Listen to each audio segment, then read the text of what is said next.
When I walked into that courtroom wearing a suit that was 30 years out of style, my daughter covered her mouth to hide a giggle, and my son-in-law shook his head in open disgust, looking at me like I was something he had stepped in on the sidewalk.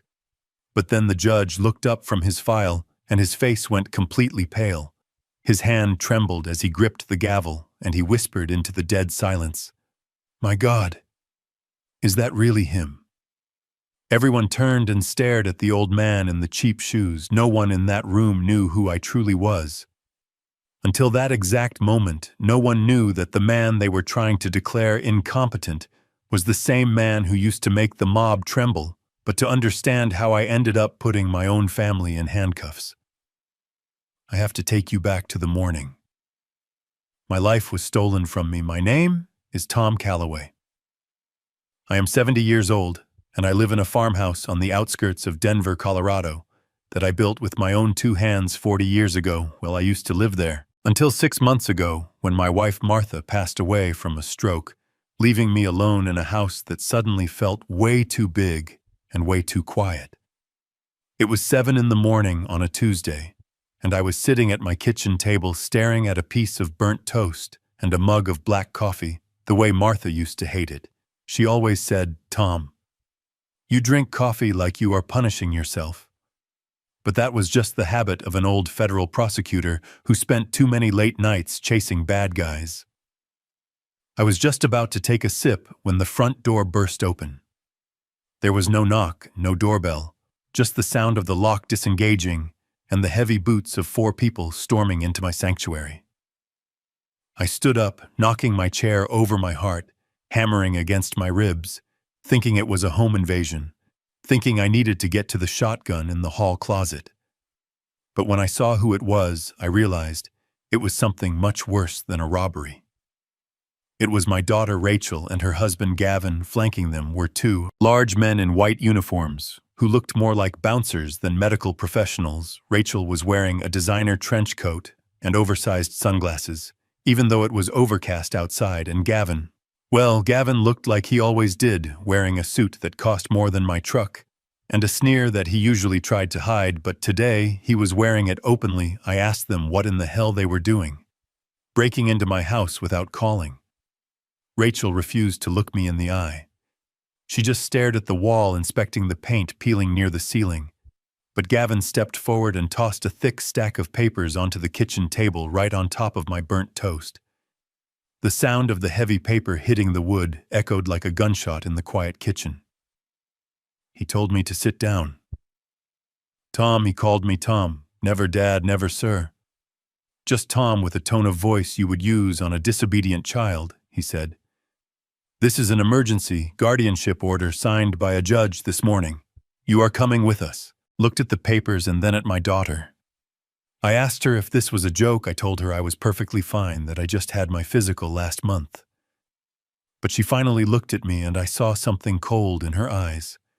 Something that scared me more than the 2 goons standing by the door. She said, "Dad, look at you, look at this place. You are forgetting things. You left the stove on last week. You got lost in the supermarket. We are doing this for your own good, because you cannot take care of yourself anymore." I felt a flash of rage, hot and sharp. The stove incident was a lie, or rather a manipulation. Rachel had come over for tea, and when I went to the bathroom she had turned the gas on just slightly enough to make a smell so she could accuse me of being senile. And the supermarket incident, I had walked the long way around the aisles to avoid running into one of Gavin's creditors, who I knew was looking for him. I looked at Gavin and I saw him smirking. He leaned in close, his expensive cologne filling my nose, and whispered, so only I could hear. He said, "Stop fighting it, old man. This pigsty you call a home is sitting on land valued at $2.5 million, and my company needs a cash injection fast. So you are going to go to the nice facility, and we are going to liquidate this asset before the bank takes my condo." There it was, the truth. Naked and ugly. It was never about my health or my safety. It was about the money. It was always about the money. With Gavin, he ran some tech startup that burned through cash like a wildfire, and he had been hinting for months that I should sell the farm and move into a condo in the city so he could manage the proceeds. I had always said no because this land was where Martha and I raised our family, where her ashes were scattered in the rose garden. I told him to get out of my house. I told him I knew my rights, and that an emergency order required immediate danger, which there was not. I tried to reach for the landline phone on the wall to call my lawyer, but the bigger of the two orderlies stepped in front of me, blocking my path like a wall of white polyester. Gavin laughed, a dry, humorless sound. He pointed at the sink where the dishes from last night were still sitting. "Soaking in soapy water," he said. "Look at that filth, living in squalor. That is evidence of self-neglect, Tom. The judge agreed that you are a danger to yourself living in these sanitary conditions," I shouted. That it was just dinner dishes from one night. But it did not matter. The narrative was already written in their heads, or at least in the lies they told the court. I looked at Rachel, pleading with her silently, reminding her of the tire swing in the backyard of the Knights. I helped her with her homework, of the father who paid for that expensive college degree she was not using. She turned her back to me, pulling her coat tighter, as if the air in my house was toxic. I decided to fight. I am 70 years old, but I am not frail. I grew up on a ranch, and I spent 30 years fighting organized crime. I lunged for the gap between the orderlies, trying to get to the back door, but I was not as fast as I used to be. One of them grabbed my arm and twisted it behind my back with practiced efficiency. Pain shot up my shoulder, and I gasped, forcing me to bend over the kitchen table, my cheek pressed against the cool wood. I felt a sharp prick in my neck, a needle.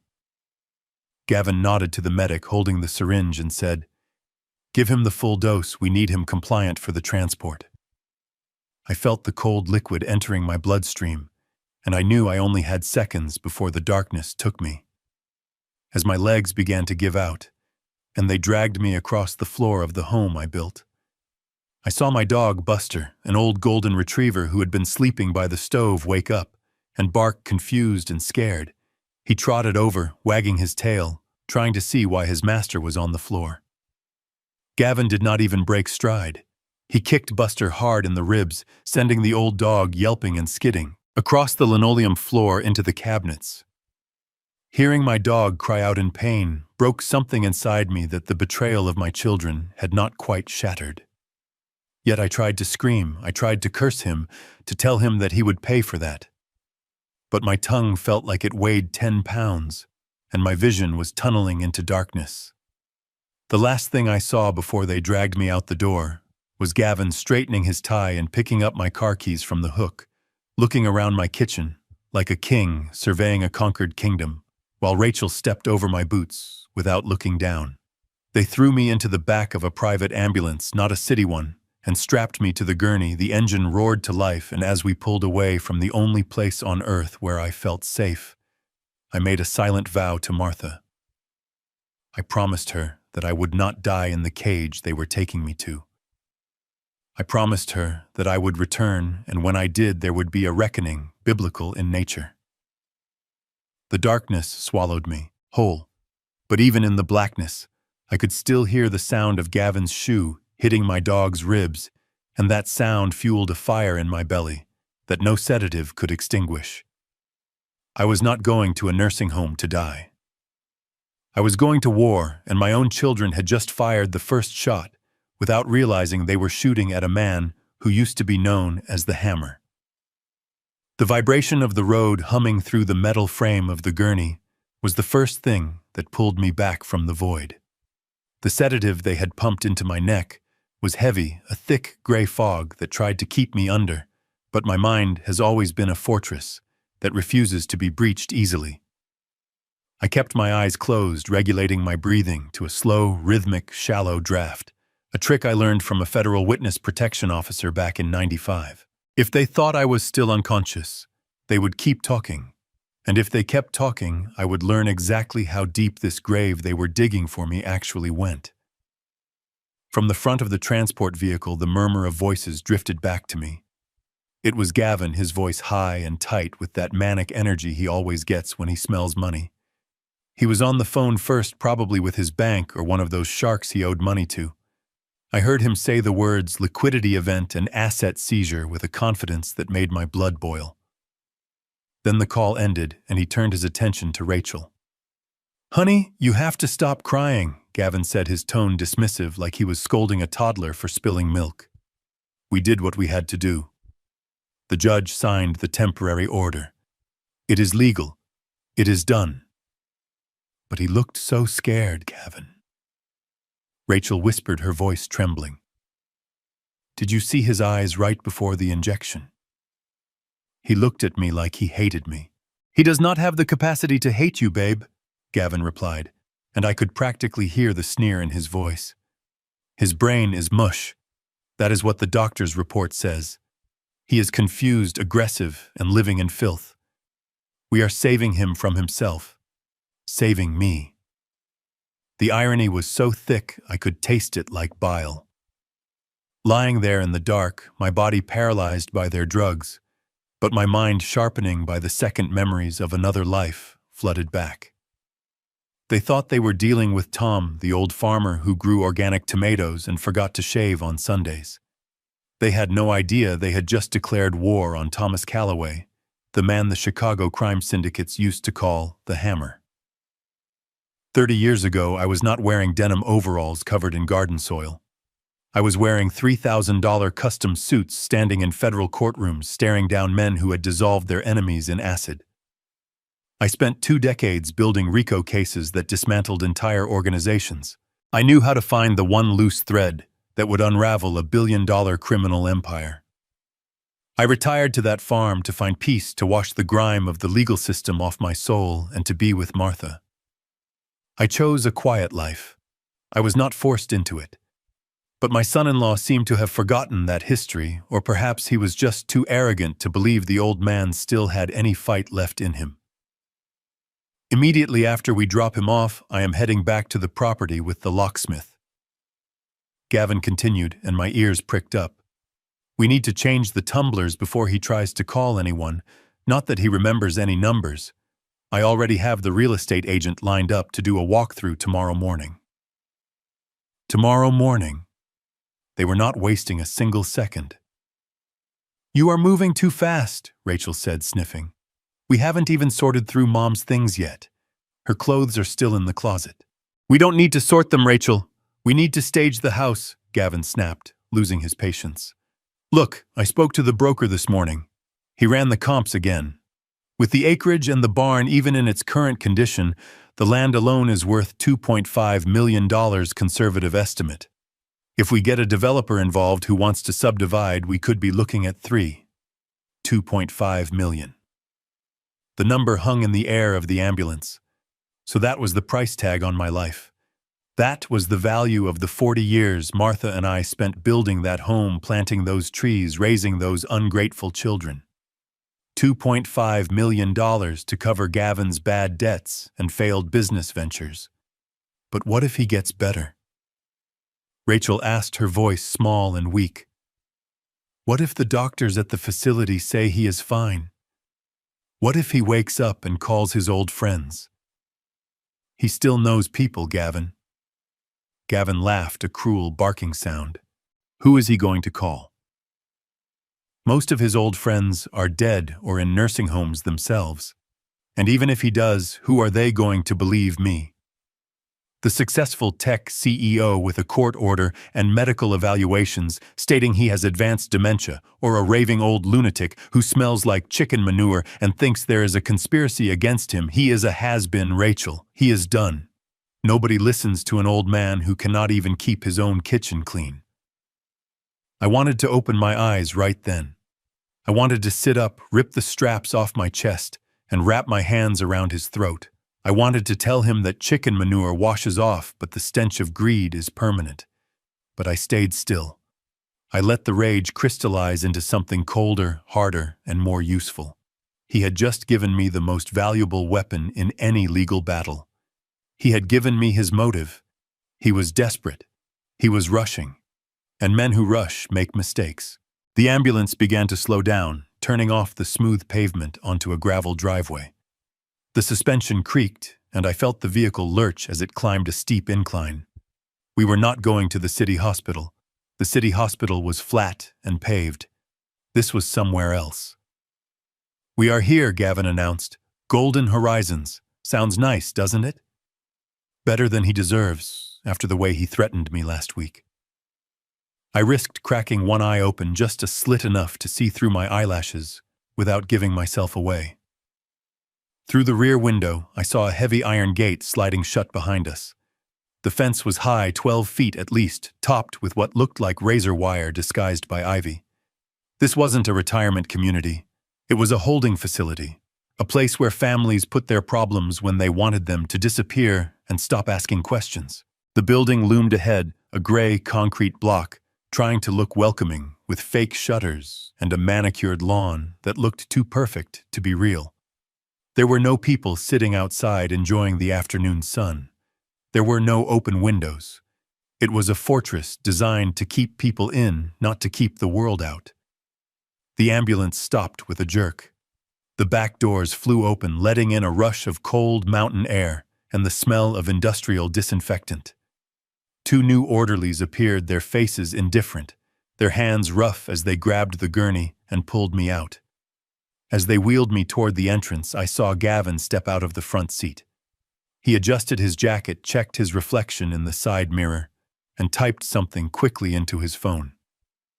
He looked like a man who had just closed a big deal. He didn't look at me. He didn't look at the father-in-law who had once loaned him the money to start his first company. He only saw an obstacle that had finally been removed. Rachel lingered by the car door, looking at the grim facade of the building. She wrapped her arms around herself, shivering. "Dad," she whispered, barely audible over the wind. "I am so sorry. Sorry did not fix anything. Sorry did not unlock the gates. Sorry did not give me my life back." I let my head loll to the side, maintaining the act, but inside my mind was racing, cataloging every detail. The keypad on the main door, the location of the security cameras, the shift change schedule of the guards at the gate. They wheeled me through the automatic doors into a lobby that smelled of stale urine masked by lavender air freshener. The reception desk was behind bulletproof glass. The nurses moved with the efficiency of prison guards. "Welcome to Golden Horizons," a woman in a starched uniform said without smiling. "We will take it from here." Gavin handed over a thick file folder. My life, my rights, my freedom, all contained in a stack of papers forged by lies. "Make sure he is comfortable," Gavin said with a wink. "And by comfortable, I mean quiet. We do not want him agitating the other residents." "Understood, Mr. Miller," the woman said. "We have a special unit for difficult cases. Room 304 is prepared." As they pushed me down a long, fluorescent-lit corridor, away from the sunlight, away from my home, away from everything I knew, I made a new promise. Gavin thought he had buried a senile old farmer in a hole where no one would ever find him. He was wrong. He had just planted a landmine. And when I finally exploded, I was going to take his entire world down with me. The hammer was not dead. He was just biding his time in room 304.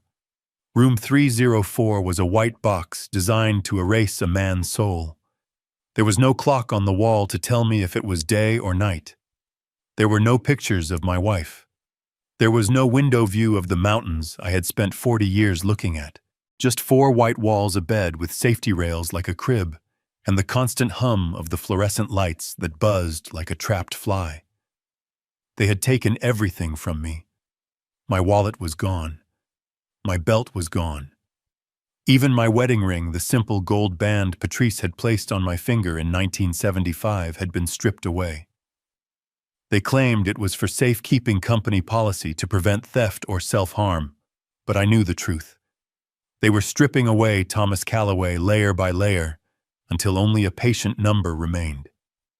The staff treated me with that special kind of condescension reserved for toddlers and the dying. They spoke in high-pitched voices, slow and loud, assuming my hearing was gone along with my mind. But my hearing was fine. I heard everything. I heard the nurses complaining about their shifts.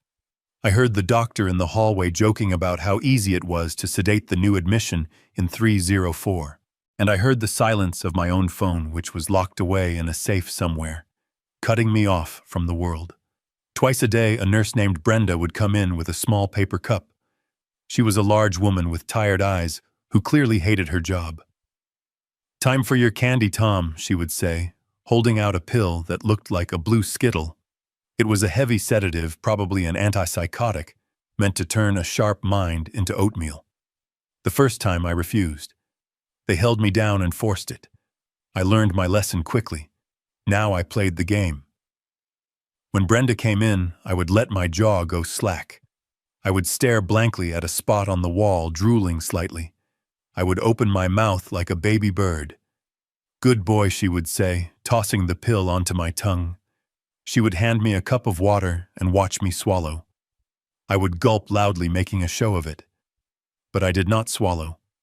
I tucked the pill deep under my tongue, holding it there against the burning bitterness until she left the room.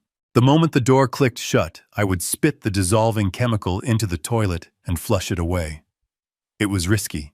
If they caught me, they would switch to injections, but I needed my mind. My mind was the only weapon I had left in this war. Without the drugs clouding my judgment, the fog began to lift. The old instincts of the federal prosecutor returned. I was not a prisoner.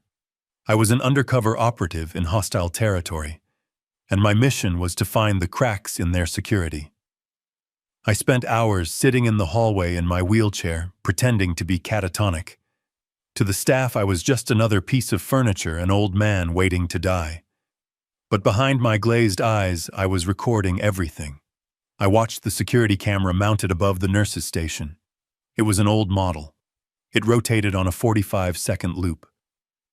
For 7 seconds, every single minute, the corner of the hallway leading to the fire exit was a blind spot.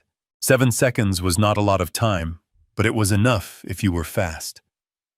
I watched the staff profiling them, just like I used to profile suspects. Most were indifferent, just doing their time.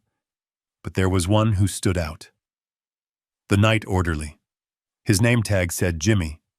He was young, maybe 22, with dark circles under his eyes that matched mine. He smelled of stale tobacco and anxiety. I watched Jimmy closely. He was the weak link.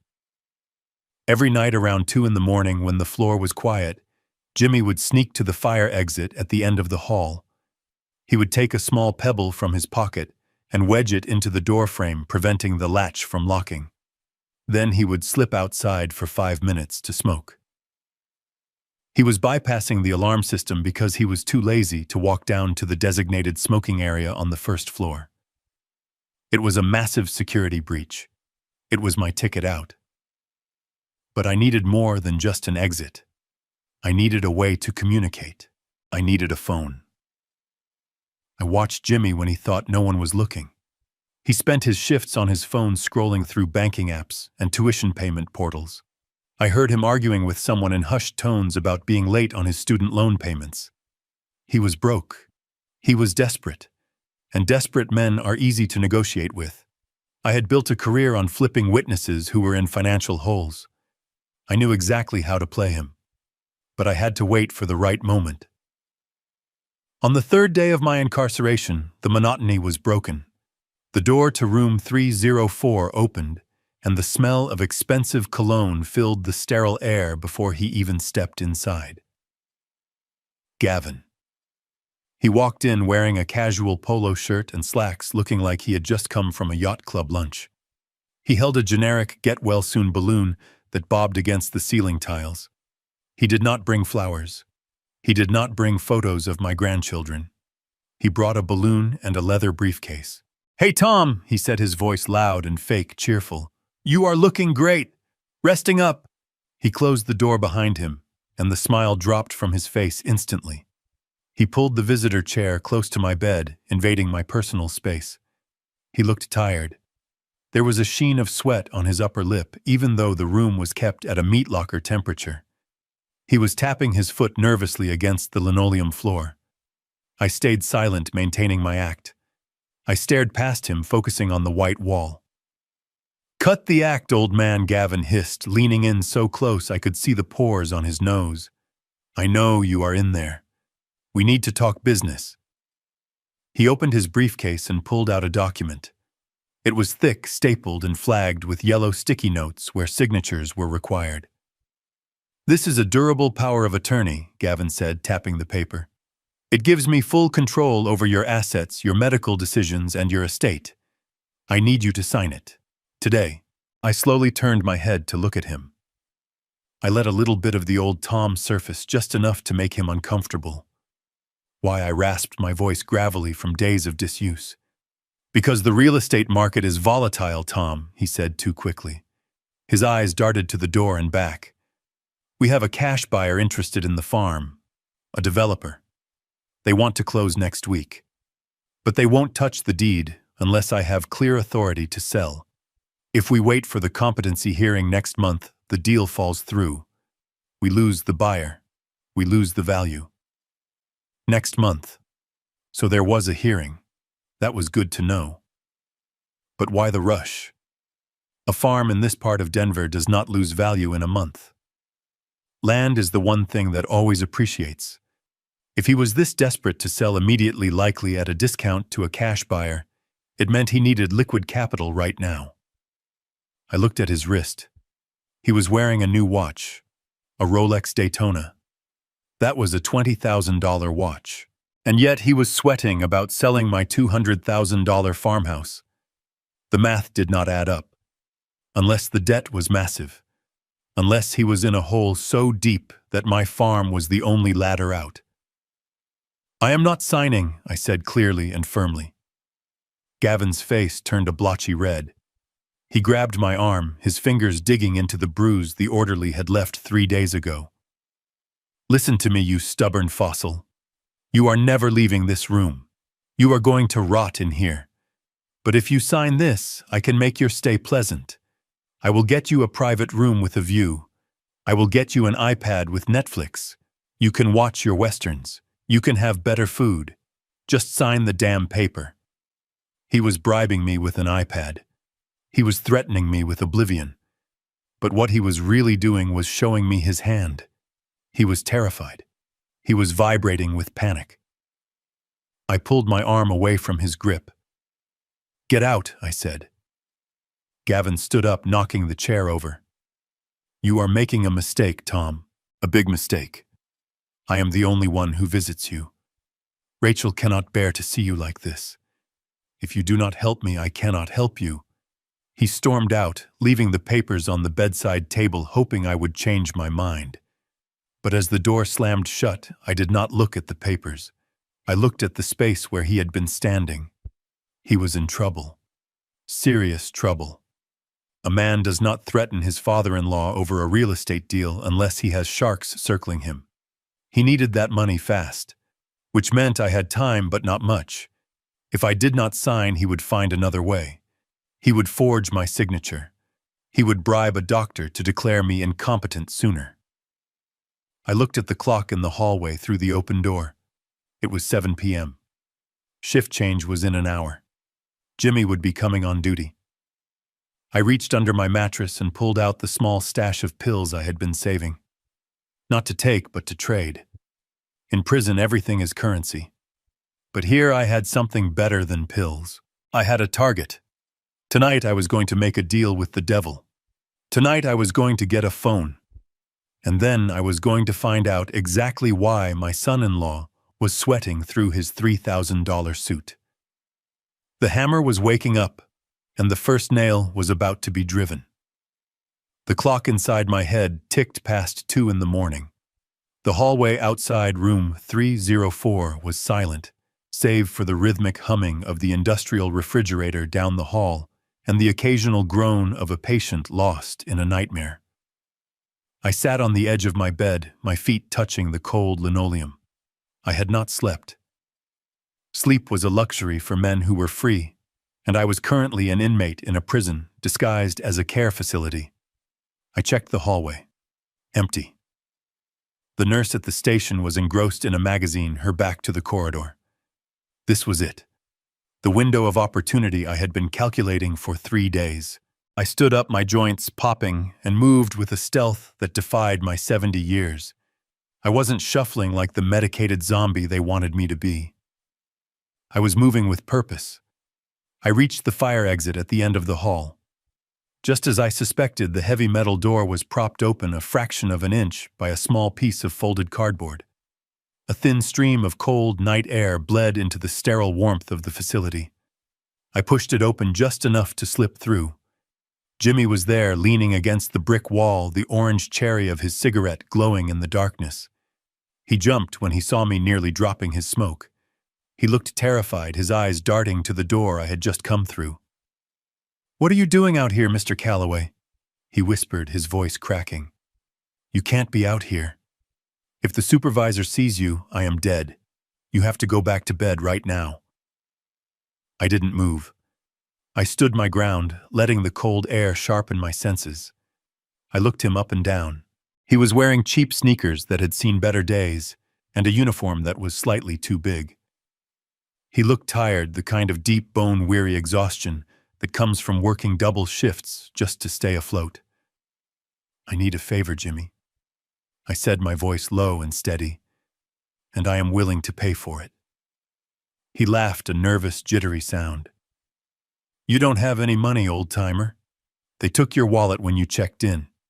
You don't even have a stick of gum. Go back inside before I call the nurse." I reached into the pocket of my pajama pants. My hand closed around the cold metal of the watch I had managed to hide in my sock during admission. It was an Omega Seamaster vintage 1965. It was the first thing I bought for myself when I made chief prosecutor. It was worth more than Jimmy's car. I pulled it out and let it catch the moonlight. Jimmy's eyes widened. He knew quality when he saw it. He stopped bringing the cigarette to his lips. "That is a nice watch," he said, his tone changing instantly. "Where did you get that?" I didn't answer. I reached into my other pocket and pulled out my wedding band. 18-karat gold, thick and heavy. I had worn it every day for 45 years. It felt like a part of my finger. Taking it off felt like amputation. But war requires sacrifice, and I was willing to bleed to win. I held both items out to him. The gold and the steel gleamed in the dim light. "This watch is worth $3,000 on the street, easy," I said. "The ring is worth another $500 in scrap gold alone. They are yours. Right now." No questions asked. Jimmy looked at the items, then at me, then back at the door. He licked his lips. Greed was warring with fear in his eyes. I had seen that look on 1,000 defendants before. Greed usually won. "What do you want?" he asked, his voice barely a whisper. I stepped closer. "I need a phone, Jimmy. A burner. Prepaid. Untraceable. And I need the staff Wi-Fi password." He shook his head violently. "No way. No way, man. If they find you with a phone, they will check the logs. They will know I gave it to you. I will lose my job. I can't risk that. I have tuition due next week." I stepped even closer, invading his personal space. I let the old Tom Calloway surface, the man who used to make mob enforcers sweat in the interrogation room. "Listen to me, son," I said, my voice hard as granite. "You are going to take this deal. You are going to go to your car or your locker or wherever you keep your stash, and you are going to get me a phone. Because if you don't, tomorrow morning, when the shift supervisor comes in, I am going to tell her that you have been selling sedatives to the patients on the second floor." Jimmy's jaw dropped. "That is a lie," he stammered. "I never did that." "It doesn't matter if it is a lie," I countered. "I used to be a federal prosecutor, Jimmy. I know how to build a narrative. I know how to plant doubt. Who are they going to believe?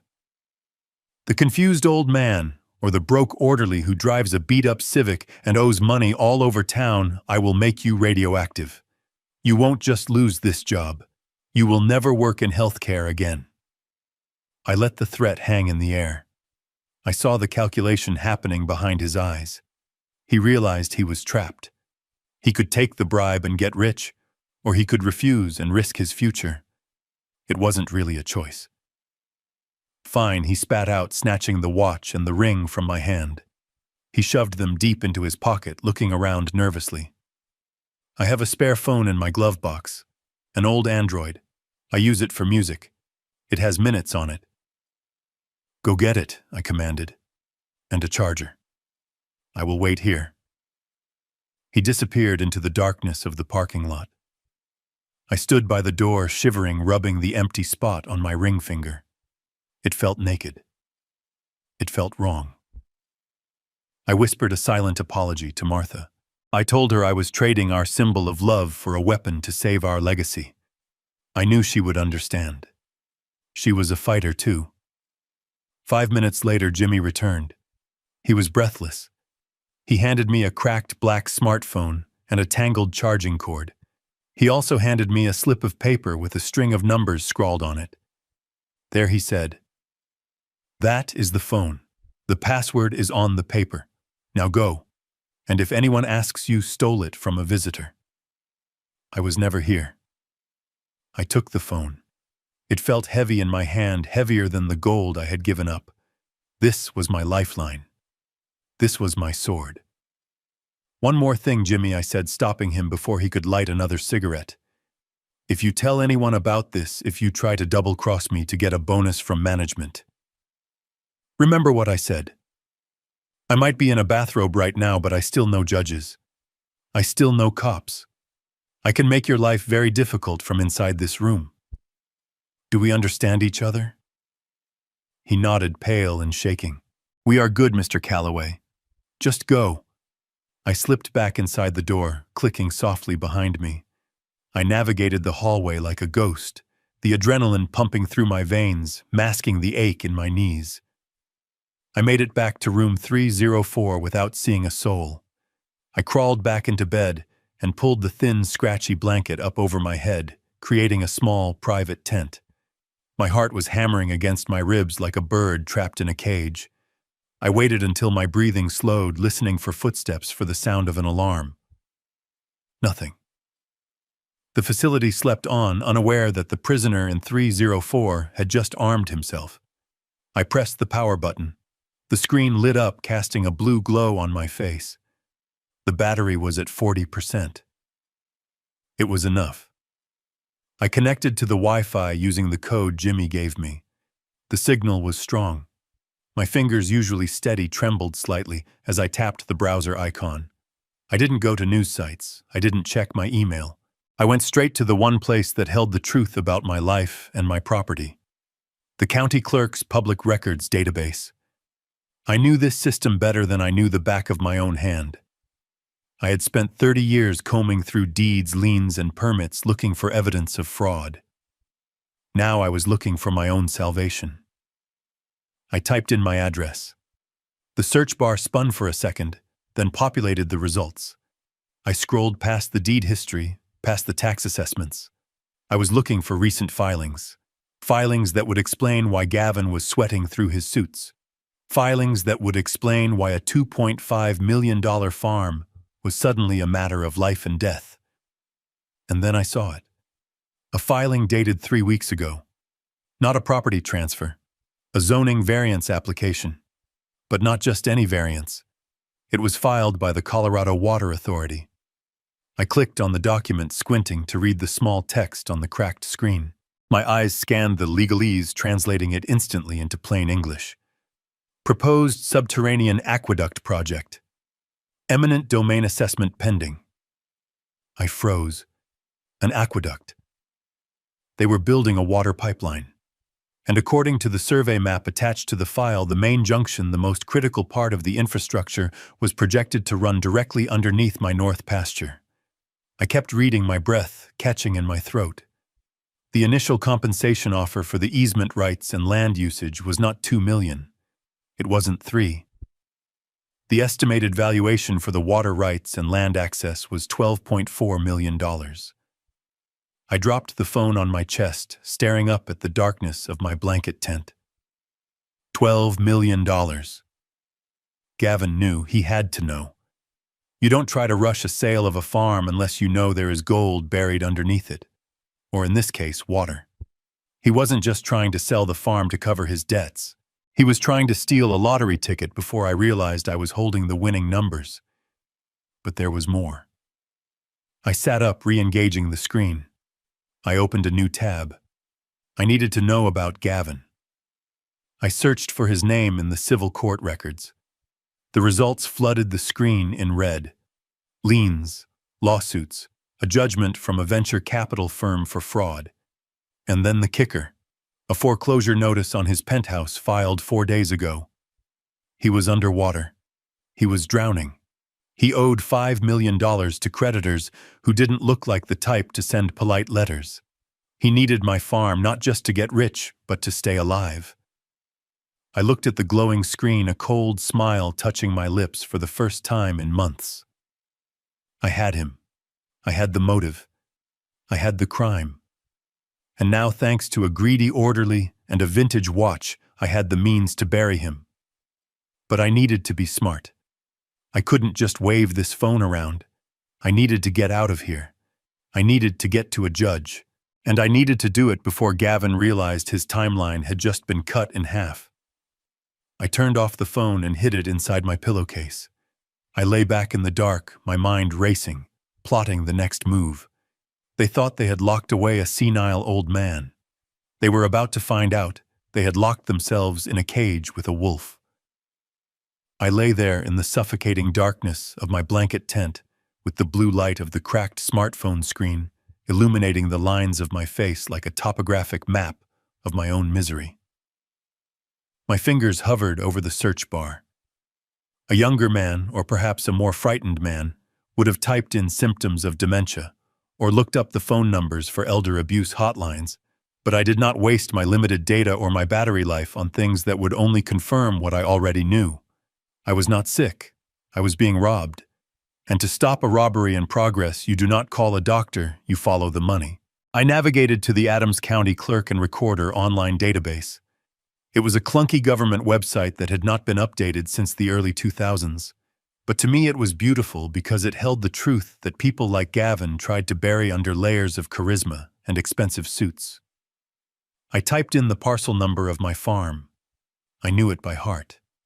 It was the same number I had written on tax checks for 40 years. The page loaded slowly, the spinning circle mocking my anxiety, until finally the records popped up.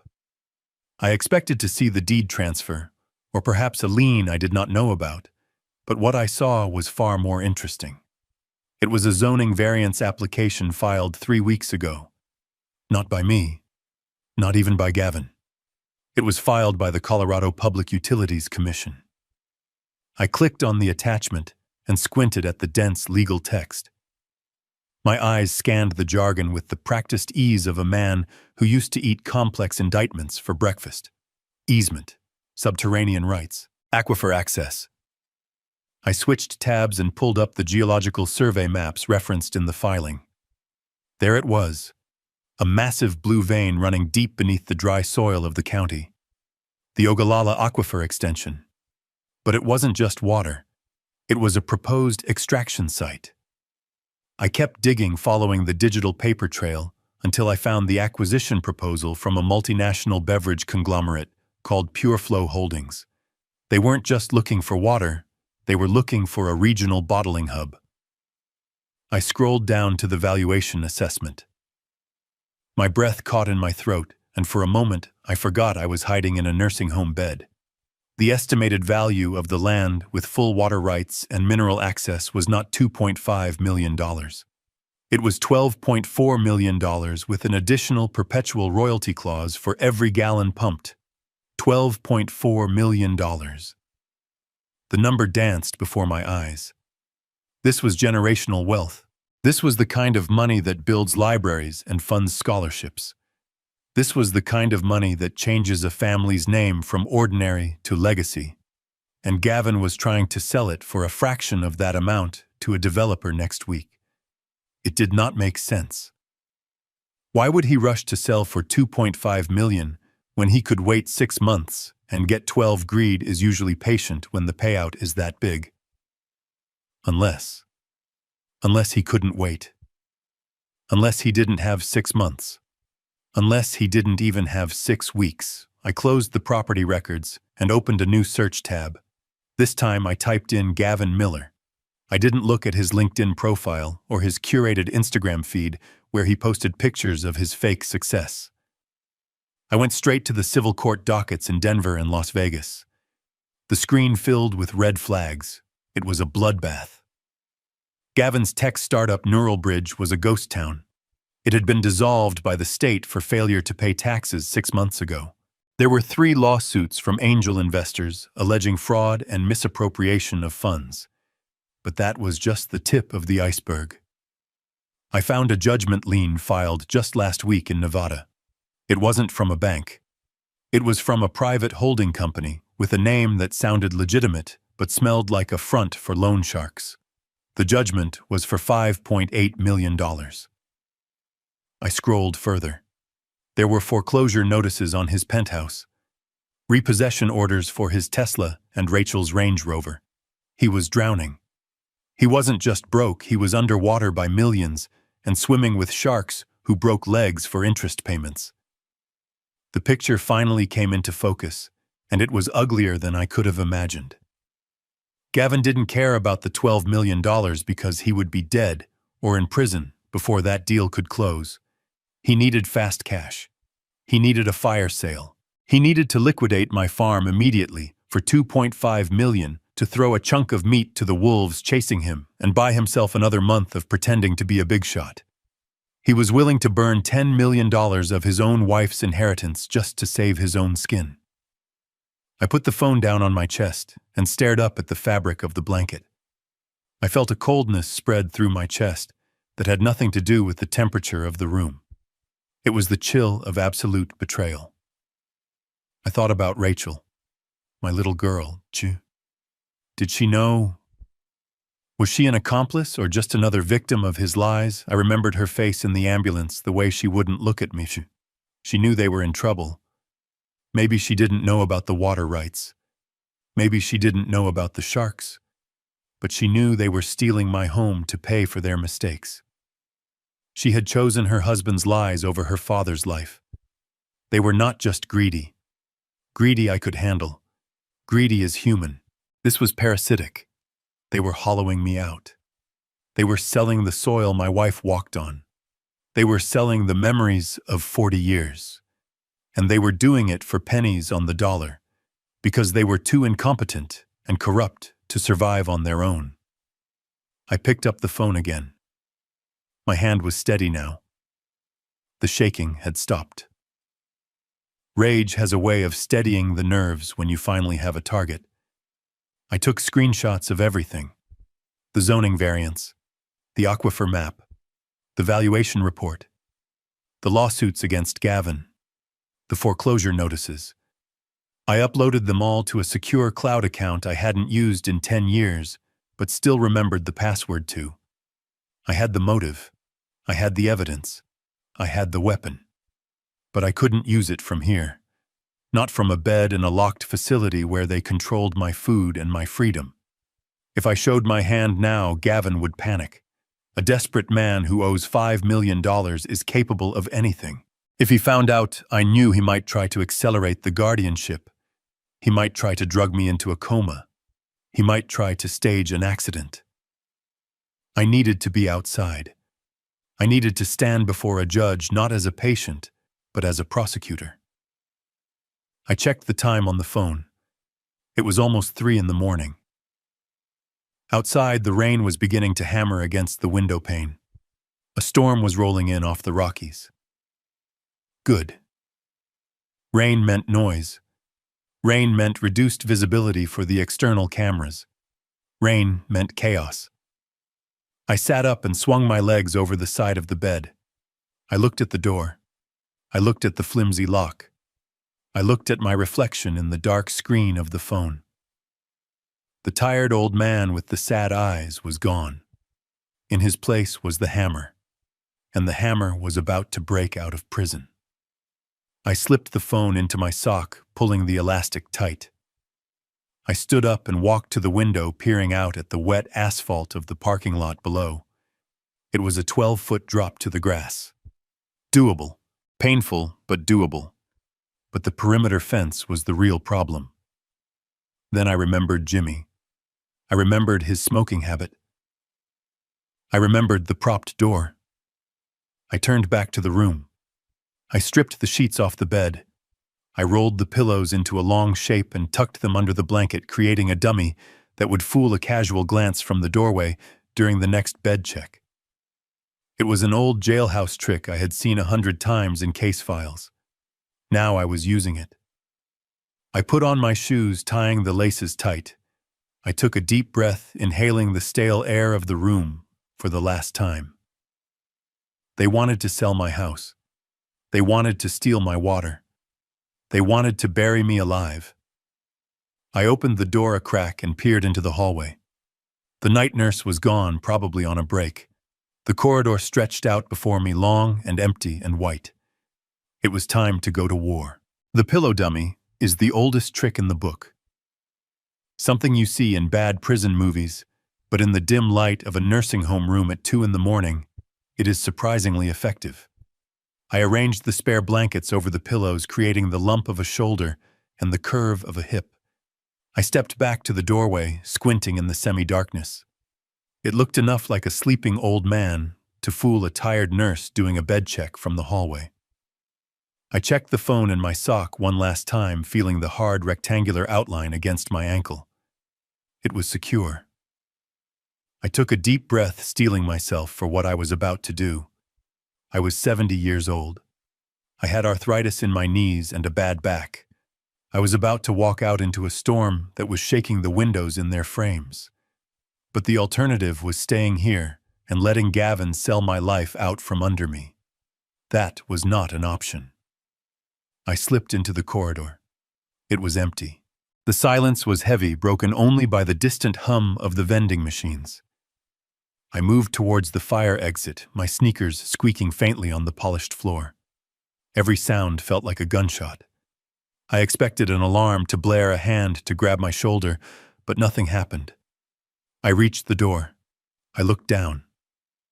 There it was. The small gray pebble Jimmy had wedged into the frame. It was the most beautiful thing I had ever seen. I pushed the crash bar gently. The door didn't click. It didn't alarm. It simply swung open and the world came rushing in. The wind hit me first, a cold, wet slap to the face that took my breath away. Then the rain driving sideways in sheets, soaking through my thin clothes in seconds.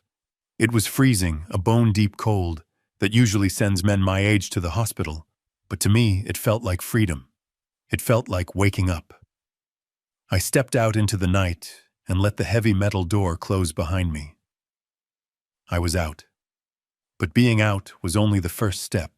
I was in a fenced courtyard, a holding pen for patients who wanted fresh air under supervision.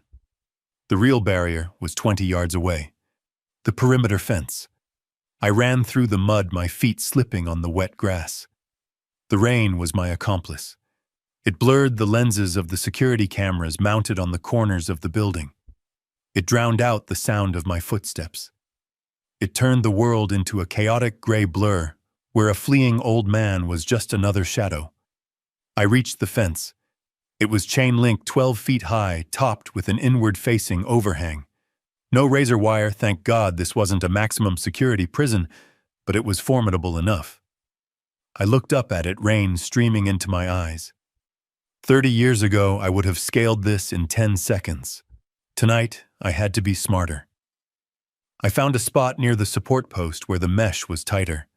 I jammed the toe of my sneaker into the diamond-shaped gap. I reached up, my fingers curling around the cold, wet steel. I pulled. Pain shot through my shoulders, hot and sharp. My joints screamed in protest. I gritted my teeth and pulled harder, hauling my body weight up against gravity. 1 step, 2 steps. I was 3 feet off the ground. My foot slipped on the wet metal, and I slammed my chest against the fence, knocking the wind out of me.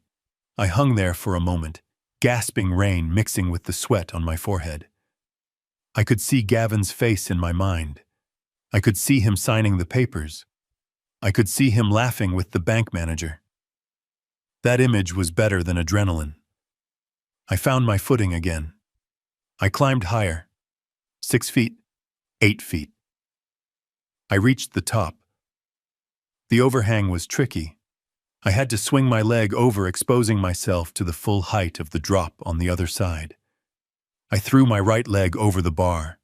My center of gravity shifted. For a second, I was balanced on the precipice, suspended between the prison of the nursing home and the dangerous freedom of the night. Then my hand slipped. I didn't climb down. I fell. I plummeted 12 feet, the air rushing past my ears. I hit the ground hard. My shoulder took the brunt of the impact, slamming into the mud with a sickening thud. The breath was driven from my lungs in a violent whoosh. I rolled instinctively, protecting my head, and came to a stop in a puddle of freezing water. For a long minute, I just lay there. The pain was blinding. It radiated from my shoulder down to my fingertips. My hip throbbed.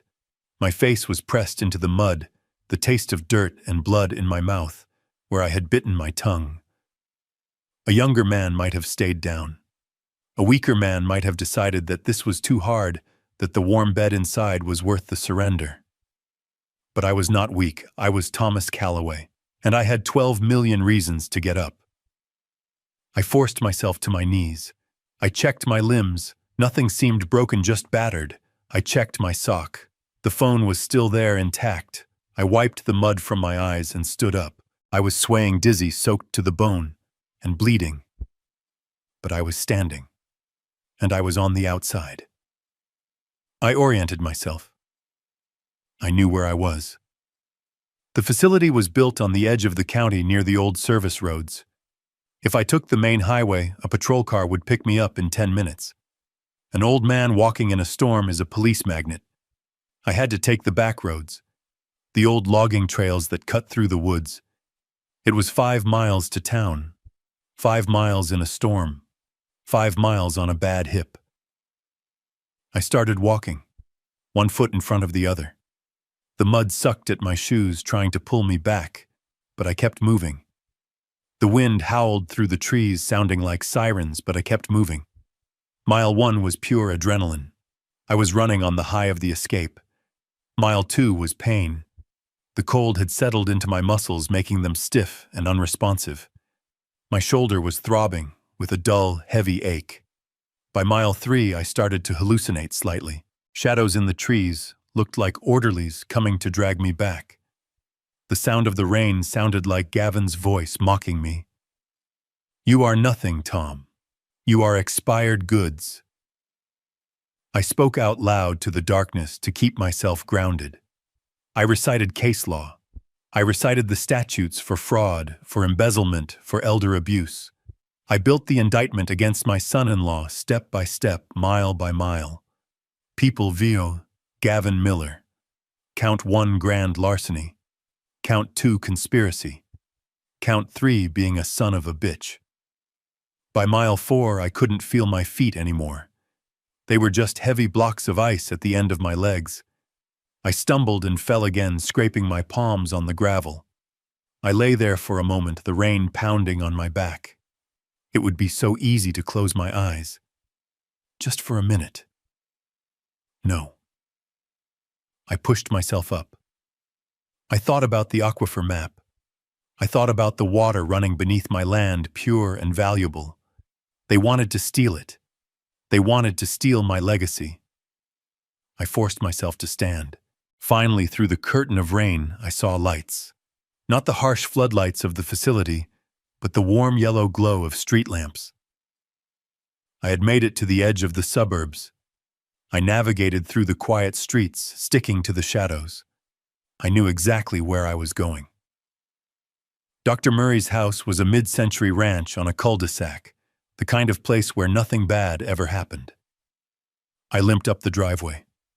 It was 4 in the morning. The house was dark asleep. I climbed the porch steps, my hand leaving a smear of mud on the white railing. I stood in front of the door, shivering violently, my teeth chattering so hard I thought they might crack. I raised my fist and knocked. 3 hard raps. I waited. Silence.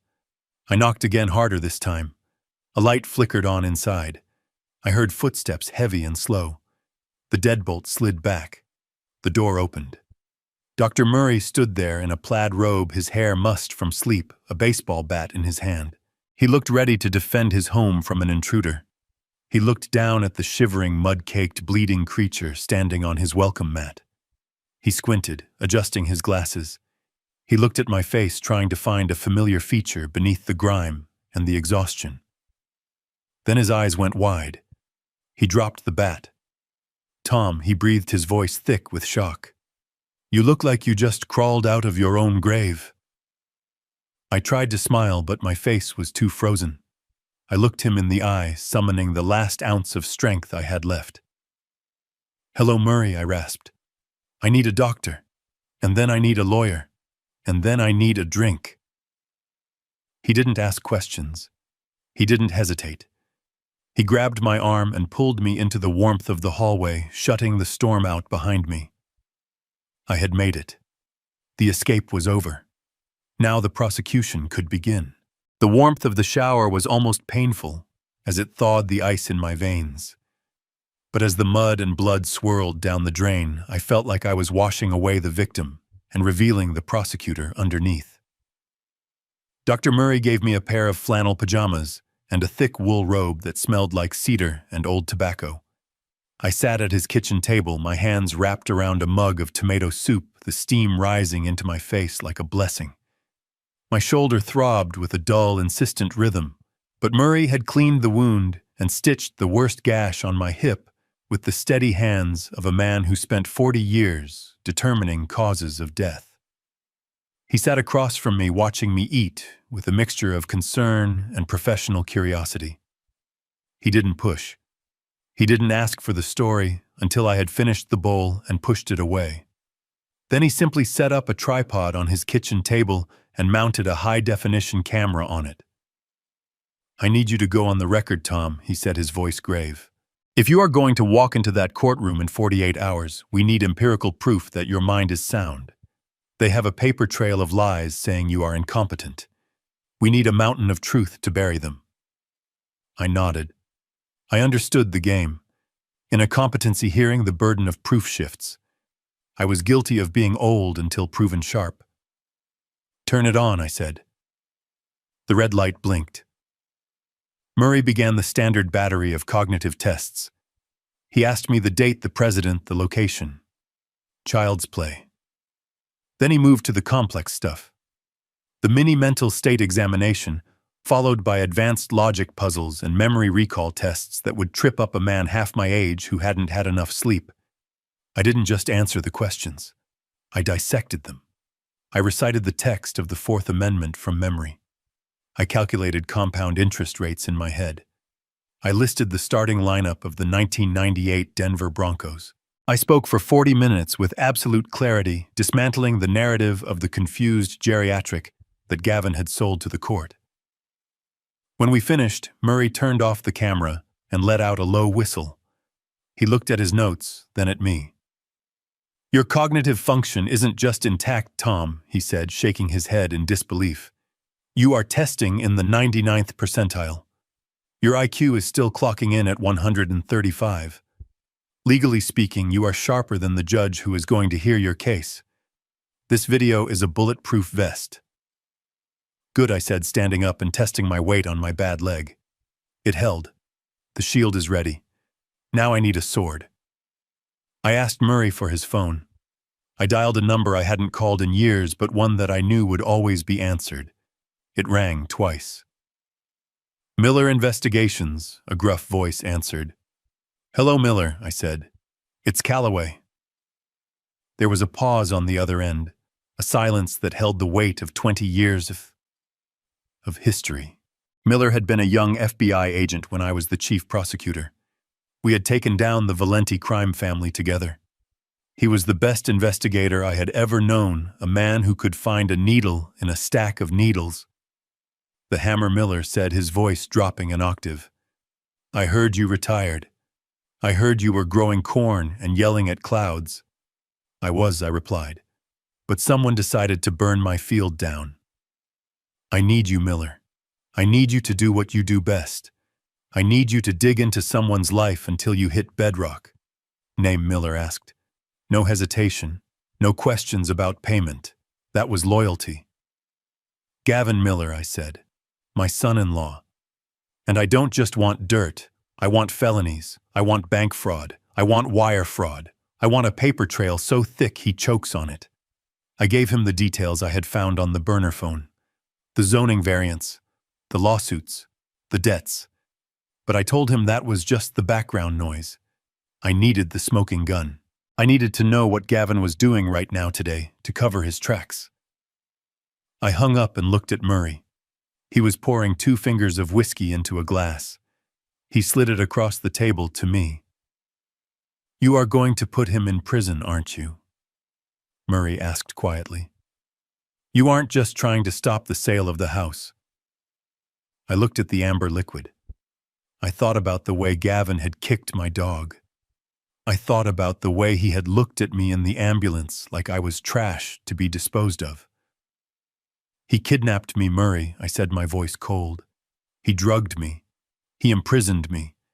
And he is trying to steal the legacy I built for his own wife. This isn't a family dispute anymore.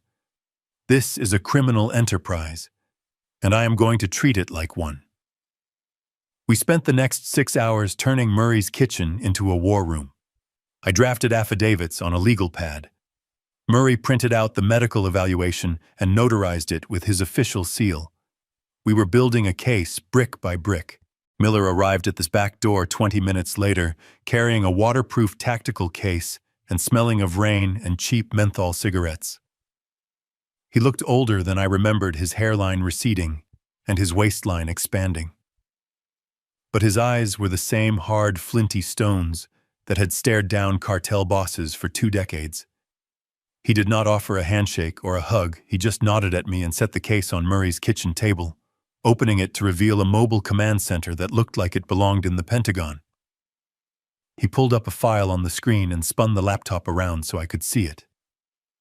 "Look at this, boss," he said, pointing to a timeline of transactions that looked like an EKG of a heart attack in progress. Gavin did not just borrow money from loan sharks. He has been running a shell game for 3 years, borrowing from Peter to pay Paul. But Paul is a guy named Sergio who breaks fingers for late fees, and Peter is a shell company based in Panama. I leaned in closer, my eyes scanning the data. Miller had unearthed in less than an hour. It was worse than I thought. Gavin had liquidated Rachel's retirement fund without her knowing. Forging her electronic signature on the release forms, he had maxed out 3 credit cards in my deceased wife's name before the estate was even settled. That hit me harder than the physical blow to my shoulder he had stolen from Martha. Even after she was gone, using her good name to fund his pathetic lifestyle of leased cars and fake prestige. "And there is more," Miller said, his voice dropping to a quiet growl. "Click on the folder marked Personnel." I clicked the trackpad, and a series of grainy, high-resolution photos popped up. They were surveillance shots taken over the last month, showing Gavin meeting with a man in a parked car outside a strip club on Colfaxet Avenue. I recognized the man instantly, even though I had not seen his face in a decade. It was Benny. The Roach Griggs, a low-level money launderer. I had failed to convict in '98 because a key witness mysteriously disappeared before trial. "He is washing money," Tom Miller said, lighting a cigarette. "Despite Murray's glare, he is using your farm deal to clean cash for the syndicate. The water rights are just the cherry on top. The real play is the transaction itself, inflating the value to hide dirty money from the feds. If this sale goes through, you aren't just homeless. You are an accessory to a federal RICO predicate act. They are setting you up to be the patsy." I sat back in the chair, feeling the weight of the revelation settle onto my shoulders like lead. This wasn't just about saving my home anymore. It was about saving my soul.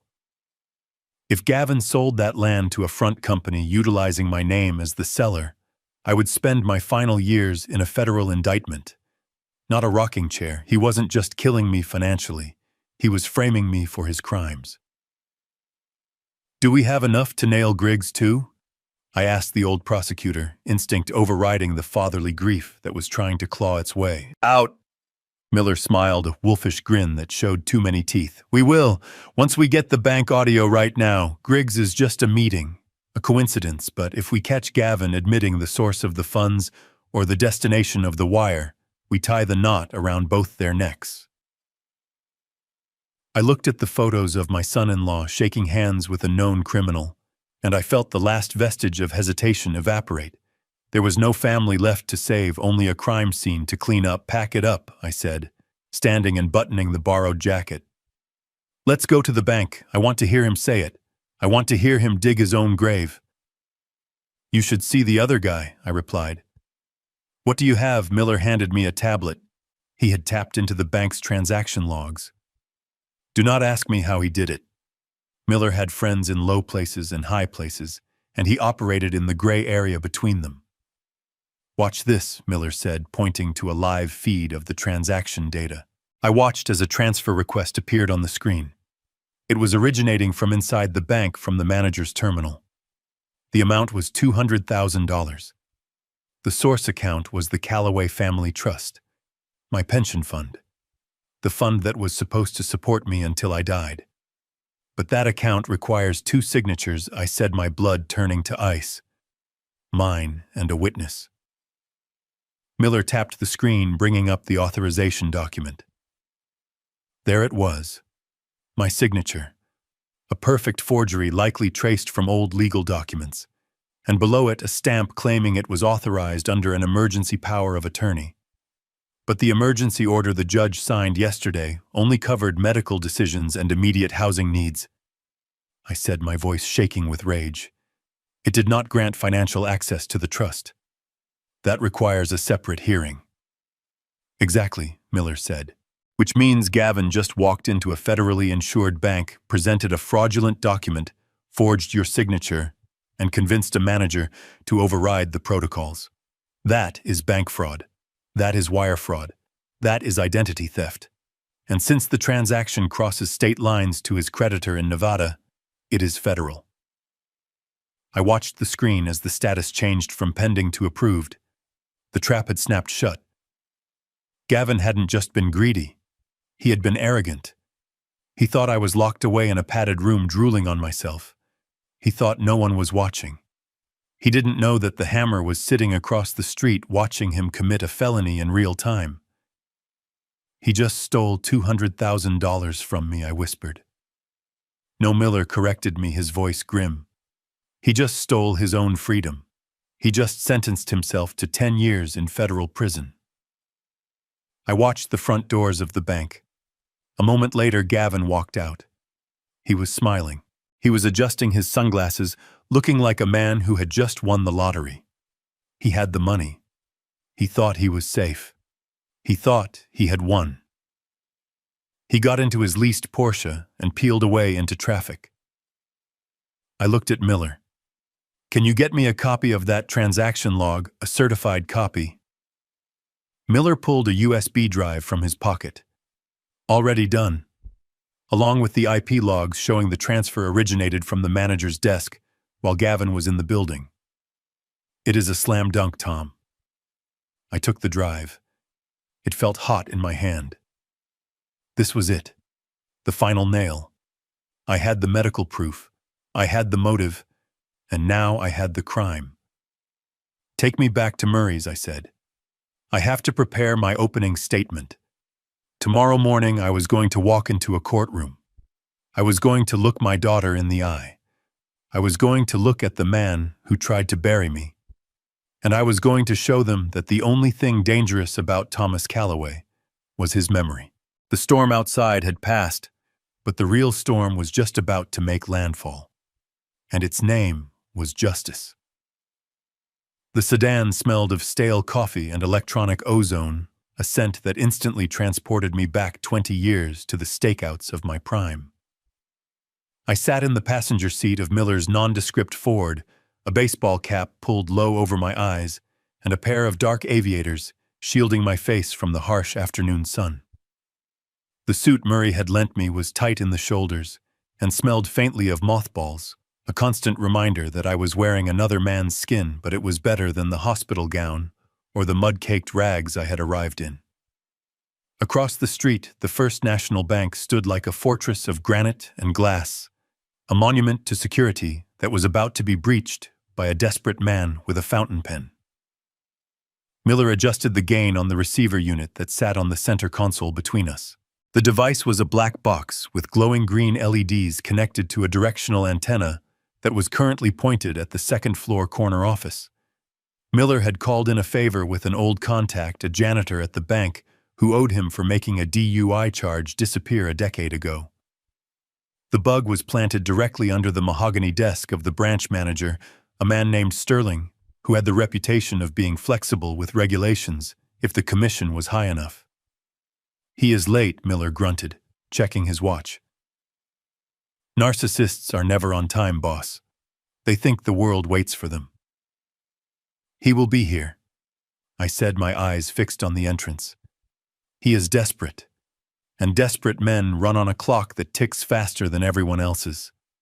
Almost on cue, Gavin's silver Porsche screeched into the parking lot, taking the turn too fast and nearly clipping the curb. He parked in a handicap spot, ignoring the blue lines, which was just a minor metaphor for how he lived his entire life. He stepped out of his car, and even from 50 yards away, I could see the cracks in his armor. His suit was wrinkled at the back, his tie was loosened, and he was pacing toward the bank doors with the frantic energy of an addict looking for a fix. He wasn't the smooth tech CEO anymore. He was a man with a $5 million noose tightening around his neck. "Here we go," Miller said, sliding headphones over his ears and handing a second pair to me. I put them on. The world outside fell silent, replaced by the amplified ambient noise of the manager's office. I heard the hum of the air conditioner, the squeak of a leather chair, and then the heavy thud of the door being thrown open. "Mr. Miller," the voice of the manager came through, oily and nervous. "I did not expect you without an appointment. We usually require cut the crap, Sterling." Gavin's voice cut through the static, loud and distorted by his proximity to the microphone. "I don't have time for pleasantries. I need the transfer authorized. Now." There was a pause, the sound of papers being shuffled. I could picture Sterling shifting in his chair, sweating. "Gavin, we discussed this," Sterling said, his voice dropping to a conspiratorial whisper. "The emergency guardianship order you faxed over. It is for medical and residential decisions. It is very specific. It does not explicitly grant you power over the primary asset accounts or the equity line of credit. The legal department flagged it this morning. They are saying we need a conservatorship ruling from a probate judge before we can release funds of this magnitude."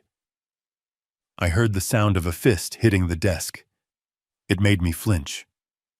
"To hell with your legal department," Gavin screamed. "The old man is vegetable.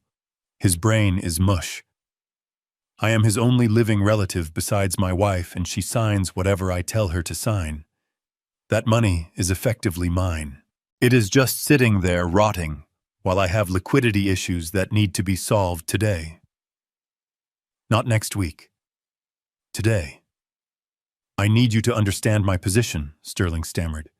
"If the old man wakes up, if he contests this—" "He is not going to wake up," Gavin yelled, and the venom in his voice turned my blood to ice. "He is locked away in Golden Horizons on a cocktail of drugs that would put a horse in a coma. I made sure of it. He doesn't know what day it is. He doesn't know his own name. He is gone, Sterling. He is a ghost. And ghosts don't sue banks." I looked at Miller. He was typing furiously on his laptop, logging the time codes of every admission. I sat there, a ghost in a borrowed suit, listening to my executioner explain why I was already dead. There was a silence on the tape, then the sound of a zipper. "Look." Gavin's voice dropped, becoming smooth, seductive, the voice he used to con investors. "I know you are taking a risk. I appreciate that. That is why I brought this." I heard a heavy thud like a stack of cash hitting the wood. $10,000, Gavin said. "For your trouble. For pushing the override button. And when the property sells next week, I will move the entire $12 million deposit into this branch. Think about what that will do for your quarterly bonus, Sterling. You will be regional manager by Christmas." Bribery. Commercial bribery. Add it to the list. Sterling cleared his throat, the sound of greed winning over caution. And the signature, Sterling asked. The withdrawal form requires Mr. Calloway's signature. Already done, Gavin said. I signed it this morning. His hand is shaky these days, you know. Parkinson's or something. But it is his signature. I guided his hand. It was a lie. A blatant, verifiable lie. He had forged my signature while I was miles away. Okay, Sterling said, his voice resigned but eager. Okay. I will process it as a hardship withdrawal against the home equity. $500,000. Wire transfer to Neural Bridge Holdings. No. Gavin corrected him quickly. Wire it to this account number. It is a holding company in Nevada. The loan shark. He was paying off the most dangerous debt first. I heard the tapping of a keyboard, the sound of a printer whirring, the digital sounds of my equity being drained away by a man who hated me.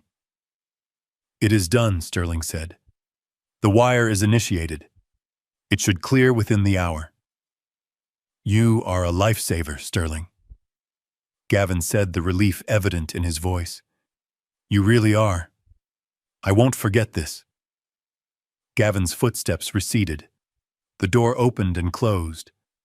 The office went silent again, save for the heavy breathing of a corrupt banker counting his bribe. I took off the headphones and placed them on the dashboard. My hands were shaking, not from fear, not from age, but from the sheer force of the rage I was suppressing. I looked out the window. Gavin was walking out of the bank. He stopped on the sidewalk, took a deep breath of the polluted city air, and smiled. It was the smile of a man who thinks he has gotten away with murder. He checked his watch, got back into his Porsche, and drove away, unaware that he had just signed his own federal indictment. I looked at Miller. Did we get it all? Every word Miller said, ejecting the digital storage card. Conspiracy to commit bank fraud, wire fraud, forgery, elder abuse, commercial bribery. And since the wire went to Nevada, we have interstate commerce jurisdiction. This isn't just a local case anymore, Tom. This is FBI territory. This is 10 years minimum. I took the storage card. It was so small, a tiny piece of plastic, but it held the weight of my vindication. We have the medical eval, I said, ticking off the items on my mental checklist. We have the proof of the water rights value. We have the evidence of his debts. And now we have him on tape committing a felony in real time. Miller looked at me, his expression serious. You know what happens next, right? Once we play this card, there is no going back. You are sending the father of your future grandchild to prison. You are destroying your daughter's marriage. I looked at the bank, then down at my hands. I wasn't seeing the hands of a victim. I was seeing the hands of a man who had spent a lifetime upholding the law. He made his choice when he drugged me and threw me in a cage, I said softly. He made his choice when he decided my life was worth less than his debt. I am not destroying his marriage, Miller. I am saving my family from a parasite. I checked the dashboard clock. It was 4 in the afternoon. The competency hearing was scheduled for 9 a.m. tomorrow morning. 17 hours. I turned to Miller. Take me back to Murray's. I have to draft an affidavit. I have to prepare my exhibits. And Miller, yeah, boss. Do you still have that contact at the tailor's on 16th Street? The one who used to make my trial suits? Yeah, old man Giovanni. He is still there. Good, I said, adjusting the collar of the borrowed jacket that didn't quite fit. Take me there first. If I am going to walk into a courtroom and end a man's life, I am not going to do it smelling like mothballs. I want the charcoal gray wool, the 3-piece, and I want a red tie. Miller grinned, starting the engine. A power tie. I like it. The hammer is coming back. Miller, I said, watching the bank disappear in the rearview mirror. And he is bringing the whole toolbox. Miller turned the key in the ignition, but I put my hand on his arm, stopping him. The engine idled, a low rumble that vibrated through the seat. I looked at the digital storage card in my hand. The plastic warm from my grip, it was enough to indict Gavin. But it wasn't enough to save the farm, not completely digital. Records could be challenged. Motions could be filed to suppress evidence based on how we obtained it.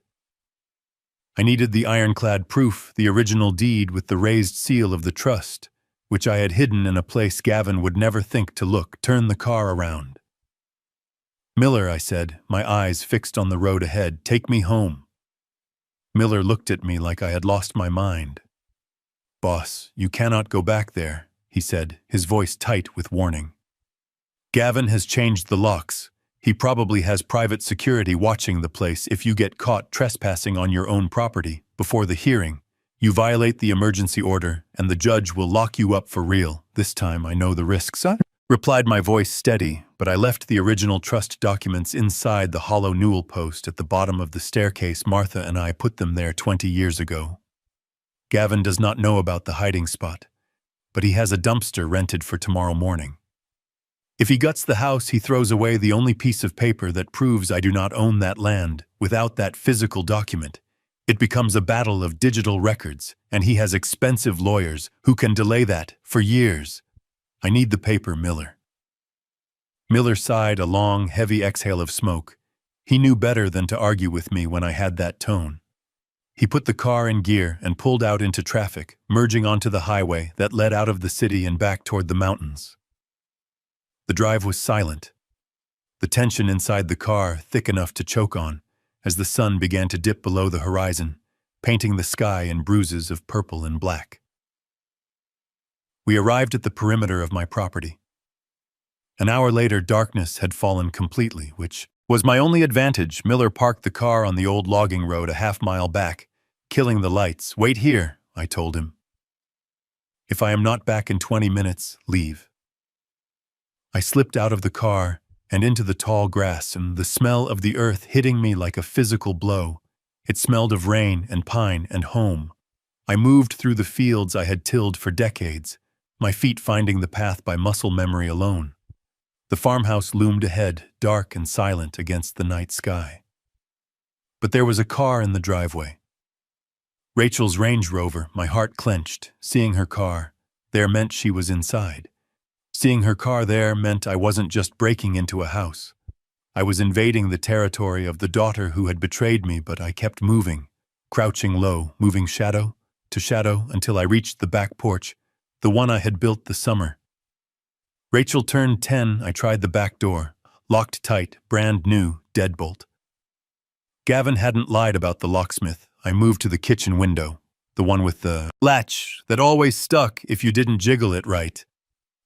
Pulled a thin blade from my pocket, a tool Miller had given me, and worked it between the sash and the frame. With a soft click, the latch gave way. I slid the window up and climbed over the sink, dropping silently onto the kitchen floor. The house smelled wrong. It didn't smell like coffee and baking bread anymore. It smelled of cleaning chemicals and emptiness. I moved through the kitchen, my eyes adjusting to the gloom, and that is when I saw it. The first knife in my heart. The kitchen was stripped bare, my collection of cast iron skillets gone. The handmade ceramic mugs Martha loved gone in the corner, sat 3 large black contractor bags bulging with trash. I walked over and untied the top of the nearest one. Inside, I saw blue fabric.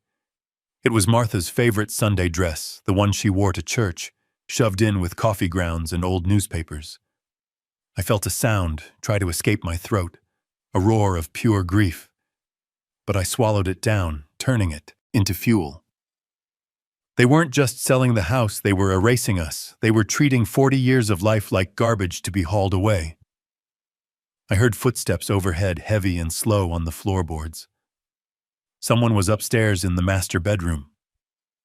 I froze, pressing myself into the shadows of the hallway. The footsteps moved to the landing and then started down the stairs. I slipped into the coat closet, leaving the door cracked just a fraction of an inch. Through the gap, I saw Rachel descend the stairs. She was holding a glass of wine in one hand and her phone in the other. She looked exhausted, her makeup smeared, her posture slumped. She wasn't the confident woman from the ambulance. She looked like a ghost, haunting her own childhood. She sat on the bottom step, right next to the newel post where the documents were hidden. She took a long drink of wine and put the phone to her ear. "Gavin," she said, her voice slurring slightly. "I can't do this anymore. I can't keep throwing Mom's things away. It feels wrong." I held my breath, a tiny spark of hope flickering in my chest. Maybe she was waking up. Maybe my little girl was still in there somewhere. I listened to the silence as Gavin spoke on the other end. Then Rachel sighed, shaking her head. "I know we need the money, Gavin." "I know about the sharks," she said. And those words extinguished the spark instantly. She knew about the loan sharks. She knew about the danger, and she was still helping him do it. "But why did we have to put him in that place?" she continued, her voice whining now. "Couldn't we have just moved him to an apartment? Selling the farm is one thing. But locking him up, I feel sick, Gavin." She listened again, and then she laughed, a bitter, hollow sound. "Yeah, I guess you are right. He probably wouldn't have agreed to sell. You know how stubborn he is about this." "Dirt fine, I will finish bagging up the bedroom. But I am leaving the heavy stuff for the movers tomorrow. Just make sure the wire hits the account by noon. I don't want to be here when they come to change the locks again." She stood up, draining the glass, and walked back up the stairs, her heels clicking on the wood like hammer strikes on a coffin nail. She wasn't a victim. She was an accomplice. She had traded her conscience for safety. She was willing to let her father rot in a drugged haze as long as the check cleared and the threats stopped. I waited until I heard her bedroom door close overhead, then I moved. I stepped out of the closet and knelt by the newel post. I pried up the decorative cap, which looked solid to the naked eye, inside rolled tightly in a waterproof tube. Were the original trust documents and the deed. I pulled them out, tucking them into my jacket against my chest. I had what I came for. But as I turned to leave, I saw headlights sweep across the front window. A car was pulling into the driveway, fast gravel crunching under tires. I moved to the window and peered out through the blinds. It was a black SUV, unauthorized, dark tint, illegal plates. The door opened and two men got out. They weren't movers, and they certainly weren't bankers. They were big, wearing leather jackets and carrying themselves with the heavy, menacing gravity of men who hurt people for a living. One of them took out a phone and dialed. I heard Rachel's phone ringing upstairs. She answered, and a moment later she came running down the stairs, looking terrified. She opened the front door. "Bruno," she said, her voice shaking. "Gavin said, you wouldn't be coming here until tomorrow." "Plans changed, sweetheart," the big man said, stepping into the foyer and pushing past her. His voice was like gravel in a blender. "Gavin missed a payment today, the interest payment. He told us he wired it, but the bank flagged it, something about a fraud alert." My heart hammered against my ribs. The bank transfer. Miller and I had watched it go through, but the bank's internal systems must have flagged it as suspicious because of the location or the amount. Gavin's stalling tactic had failed, and now the wolves were at the door. "So we are here to inspect the collateral," the man continued, looking around the living room with a sneer, "making sure you didn't burn it down for the insurance money before we can take title. You got a nice place here, shame. It smells like old people." "Please," Rachel begged, backing away. "Just leave. Gavin will fix this. He always fixes it." The man laughed. "Fixing it is over. We are taking the inventory. Anything of value comes with us tonight. Consider it a down payment." They started moving through the house, knocking things over, checking the silver, pulling paintings off the walls. I was trapped.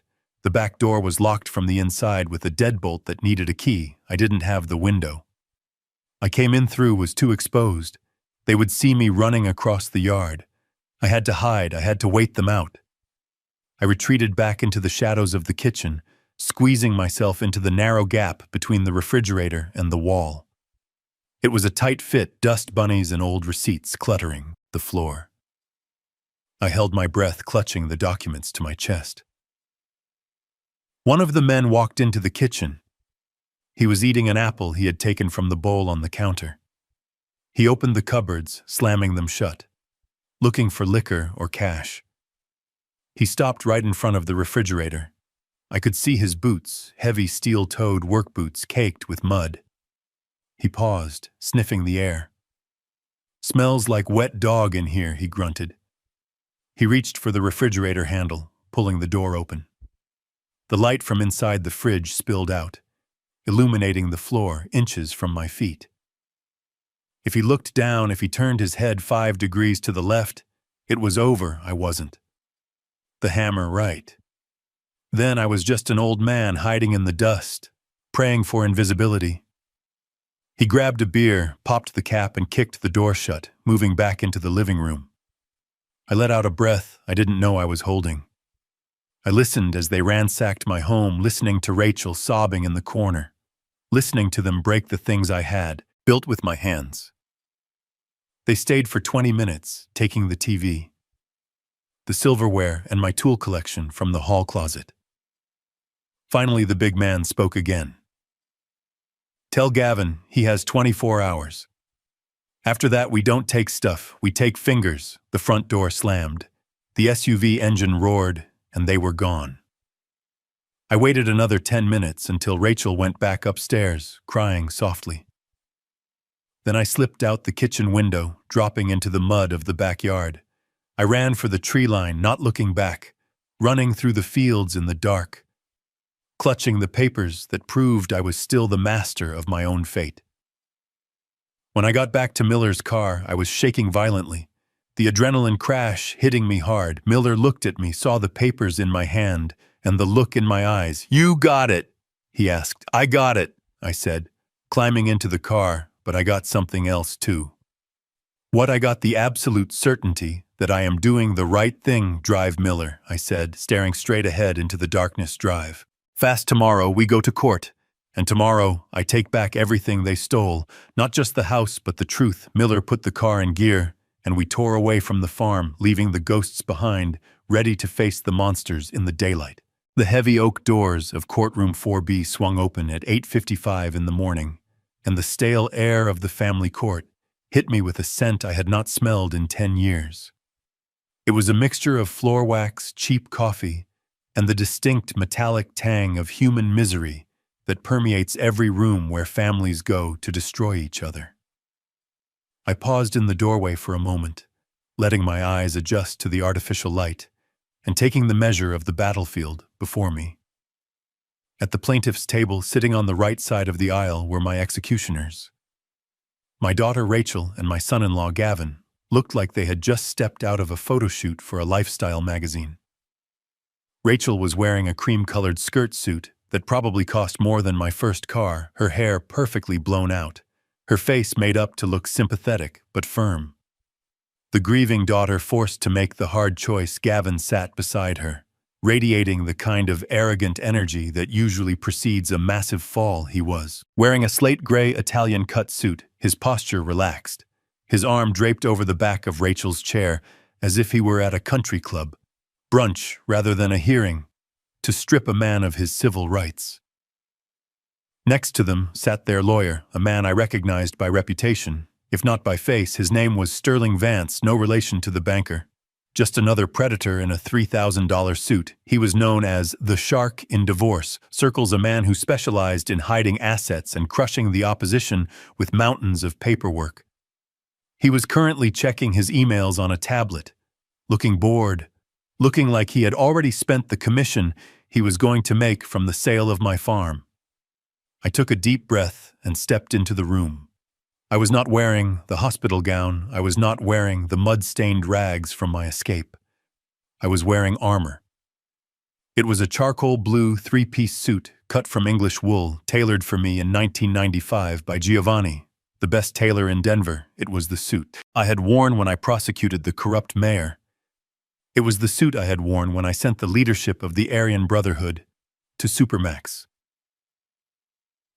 I had lost 20 pounds since Martha died, and another 5 in the nursing home, so the jacket hung a little loose on my shoulders, and the trousers broke a little too low on the shoe, but that only added to the effect. I did not look like a senile old man. I looked like a lion in winter. Lean, hungry, and dangerous. I had paired it with a crisp white shirt, starched until it could cut glass, and a silk tie in a shade of deep blood red, the power tie, the color of war. As I walked down the center aisle, the sound of my polished Oxfords echoing on the parquet floor, heads began to turn.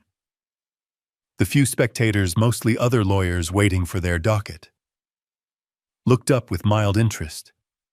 But when I reached the defendant's table, the reaction from the plaintiff's side was immediate and visceral. Rachel looked at me, and for a second, I saw a flash of guilt, but she buried it. Quickly, under a layer of mockery, she leaned into Gavin and whispered loud enough for me to hear, "Oh my God, look at him. He must have dug that out of the back of the closet. Does he think it is 1995? He looks like he is playing dress-up." She giggled, a cruel, high-pitched sound that was meant to belittle, to reduce me to a child playing a game. She covered her mouth with a manicured hand, her eyes dancing with amusement. She saw the loose fit of the jacket and interpreted it as frailty. She saw the vintage cut and interpreted it as obsolescence. She did not see the man inside the suit. Gavin shook his head slowly, a smirk playing on his lips. He did not even bother to lower his voice. "Let him have his costume, honey," he said dismissively. "It makes him feel important. It is sad, really, like watching a kid wear his dad's clothes. He thinks he can just walk in here and intimidate us, but the law does not care about fashion statements from the last century." Their lawyer Vance looked up from his tablet and scanned me with cold, dead eyes. He saw that I was alone, that there was no counsel beside me, no paralegal stacking files. He saw a pro se defendant, an old man representing himself, and I saw him relax visibly. In his world, a man who represents himself has a fool for a client. He leaned over to Gavin and whispered, "Do not worry, this will be over in 10 minutes. Pro se defendants always hang themselves. He does not know the procedure. He does not know the statutes. We will bury him under paper before he even opens his mouth." I ignored them. I did not look at Rachel. I did not look at Gavin. I walked to the defendant's table and set down my briefcase. It was an old leather attaché, scarred and worn from decades of use. Unlike Gavin's pristine designer bag, mine looked like it had been through a war because it had. I sat down and deliberately unpacked my life. I placed the stack of affidavits in the center. I placed the USB drive containing the bank fraud evidence to the right. I placed the medical evaluation from Dr. Murray to the left, and finally I placed a single yellow legal pad and a gold fountain pen in front of me. I aligned them with military precision, creating a workspace of absolute order in the chaos of the courtroom. Gavin laughed again, watching my ritual look at him, lining up his pencils. He thinks he is back in the office, dreaming of the glory days. "Hey, Tom, do you remember what year it is? Do you need a nurse to help you find the bathroom?"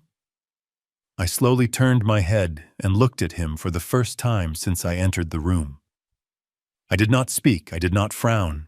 I simply fixed him with a stare, a look devoid of any emotion other than absolute certainty. It was the look I used to give defendants right before I played the tape that put them away for life. Gavin's smile faltered for a fraction of a second, his eyes darting away, unable to hold the contact. He shifted in his chair, adjusting his tie, suddenly uncomfortable in his expensive skin. The air in the room seemed to change the temperature, dropping a few degrees. The mockery from the other table died down, replaced by a tense silence. They could feel it, even if they did not understand it, yet they were sensing the presence of a predator. But they were too arrogant to realize they were the prey. I checked my watch. The same vintage Omega I had recovered from Jimmy, the orderly. It was 8:59. I folded my hands on the table and waited, my heart rate slow and steady, my mind clear as a bell. The door behind the judge's bench opened, and the bailiff, a heavy-set man with a bored expression, stepped forward. He cleared his throat, and his voice boomed through the courtroom, shattering the silence. "All rise," the bailiff shouted. "Department 4 is now in session. The Honorable Judge Anthony Russo presiding." At the sound of that name, a small, genuine smile touched my lips. For the first time in weeks, Rachel and Gavin stood up quickly, trying to look respectful, playing their parts, but they did not know the history of this room. They did not know that. 20 years ago, Anthony Russo had been a junior prosecutor in my office. They did not know that I had mentored him, that I had taught him everything he knew about the law, about integrity, and about spotting a liar from 100 paces. Anthony Russo was known as the Bull in legal circles. He was a man who hated three things above all else: disrespect for the law, elder abuse, and people who wasted his time. Rachel and Gavin had managed to achieve the trifecta. The judge swept into the room, his black robes billowing around him like storm clouds. He was a small man with a shock of white hair and eyes that could cut through steel. He climbed the steps to the bench and sat down, arranging his files with sharp, jerky movements. He looked angry. He always looked angry. He picked up the first file on the docket and peered over his reading glasses, scanning the room. He did not look at me yet. He looked at the plaintiff's table. Case number 4922, Miller versus Callaway, petition for permanent conservatorship and liquidation of assets. He read, his voice gravelly and impatient. Counselors, state your appearances, Sterling. Vance stood up, smoothing his jacket. Good morning, Your Honor. Sterling Vance, representing the petitioners, Gavin Miller and Rachel Miller, who are present. And for the defense, Judge Russo barked, looking at the empty space beside me where a lawyer should be. I stood up slowly, buttoning my jacket. I squared my shoulders and looked up at the bench at the man I had once hired right out of law school, Thomas Callaway, for the defense. Your Honor, I said, my voice projecting to the back of the room, clear and strong. I am appearing pro se. Sterling Vance stood up and buttoned his expensive jacket with the practiced smoothness of a man who charges $500 an hour to destroy families. He walked to the center of the room and placed his hands on the podium, looking at Judge Russo with a grave expression that was entirely manufactured. He began his opening statement with a voice dripping with false sympathy, telling the court that this was a tragedy, that no child should ever have to force their parent into care, but that the evidence was irrefutable. He painted a picture of a man in rapid decline, a man who was a danger to himself and others, a man whose mind had eroded to the point of incompetence, Your Honor, Vance said, his voice echoing in the silent room. We have submitted video evidence obtained by my clients that clearly demonstrates the defendant's advanced state of confusion and disorientation. If it pleases the court, I would like to play Exhibit A.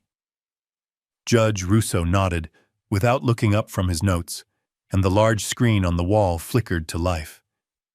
It was a video taken on a cell phone, shaky and vertical, showing me in the local supermarket 3 weeks ago. In the footage, I was standing in the canned goods aisle, looking around quickly, my head turning left and right, my movements jerky and anxious. Vance paused the video at the moment I looked most distressed. As you can see, Vance narrated, his tone somber. Mr. Callaway is lost in a familiar environment. He does not know where he is or what he is doing. He is paranoid, looking for threats that do not exist.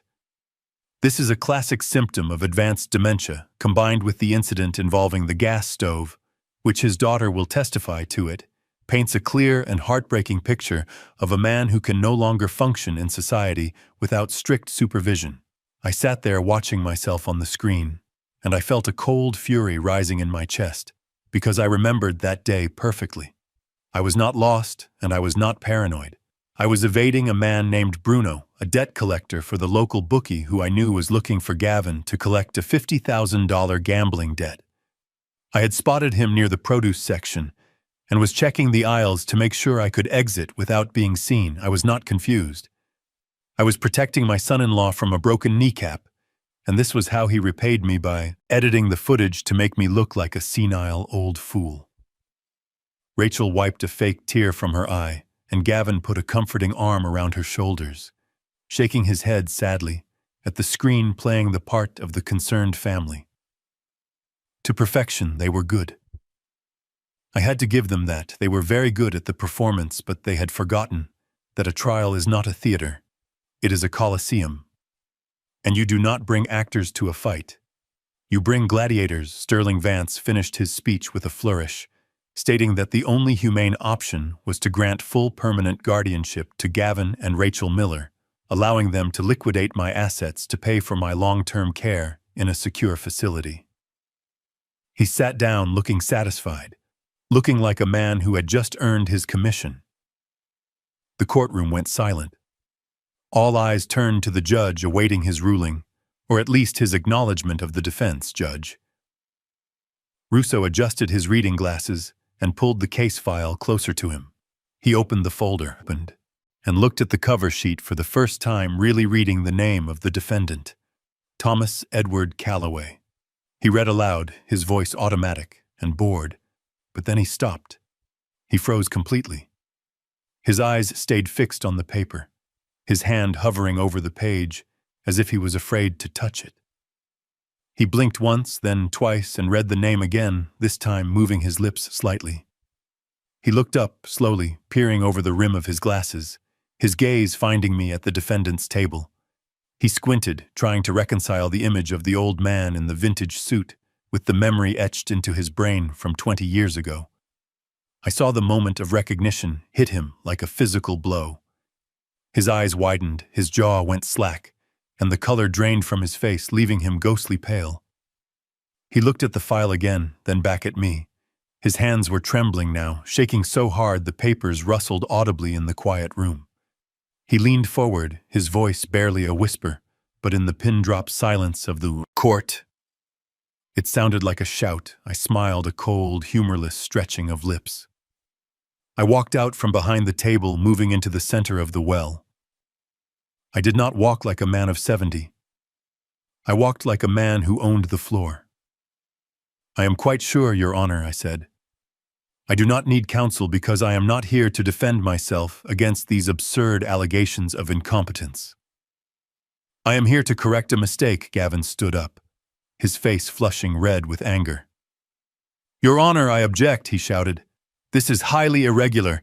He is just trying to confuse the issue. He is sick. He needs help. Sit down."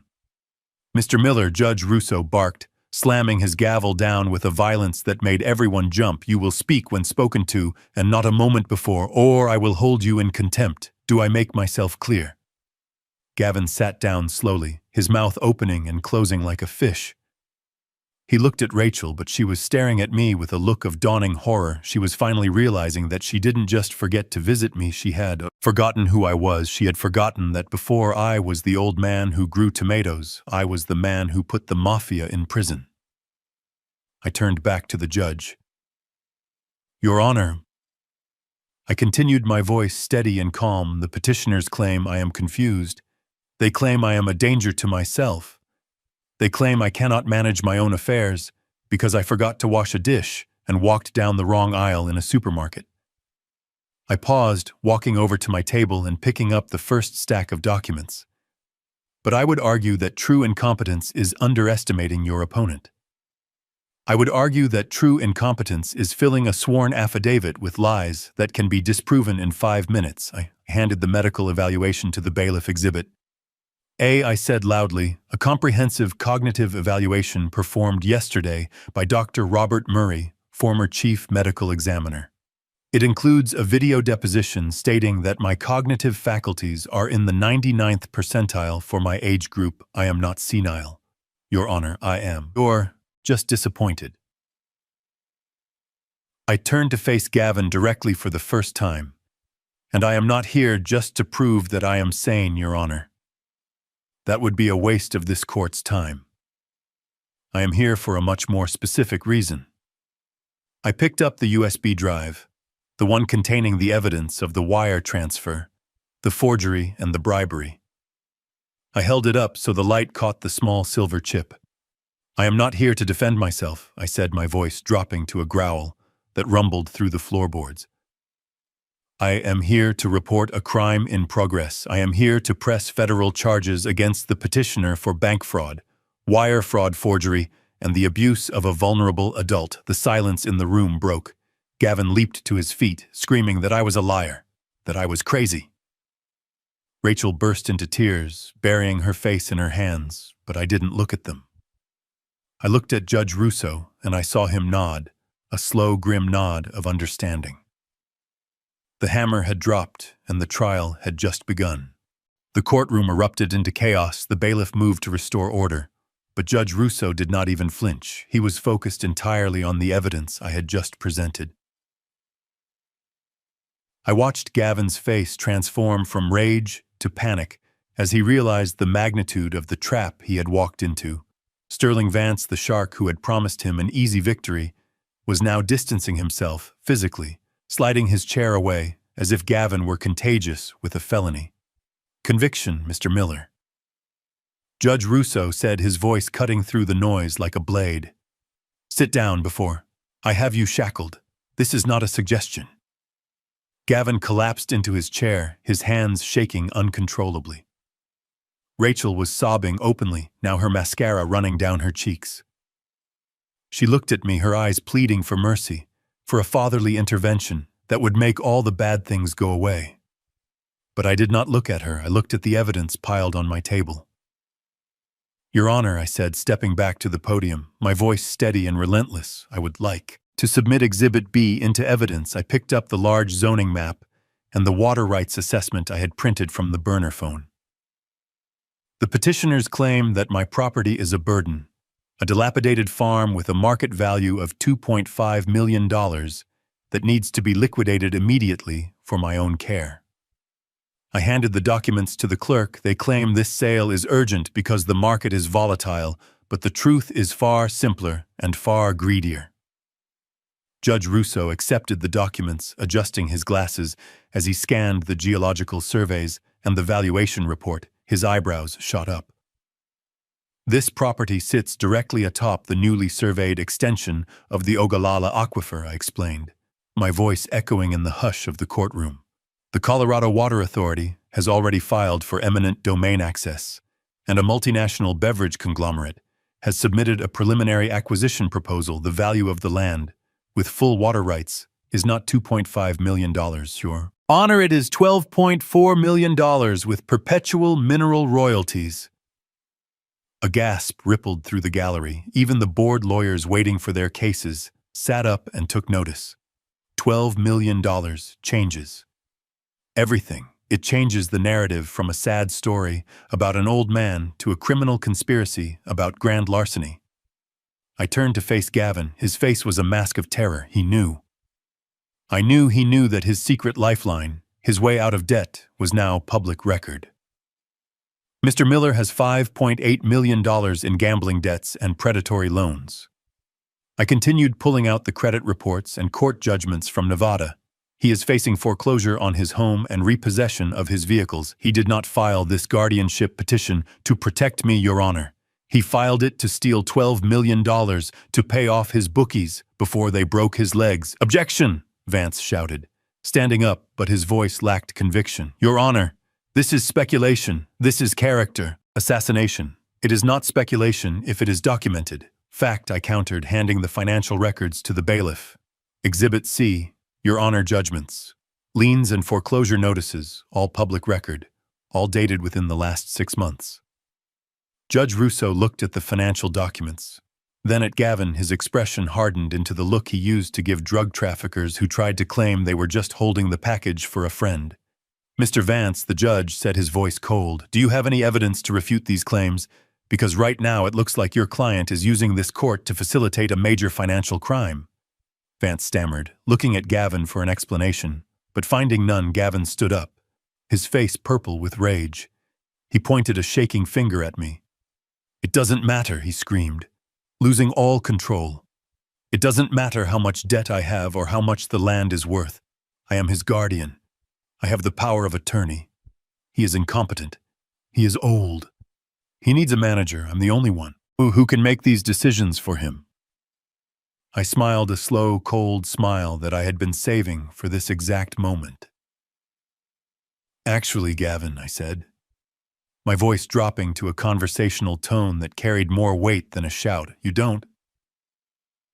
I reached into my briefcase and pulled out the final document. It was an old piece of parchment yellowed with age, protected in a plastic sleeve. The seal on the bottom was embossed and official. You see, I continued walking toward the bench.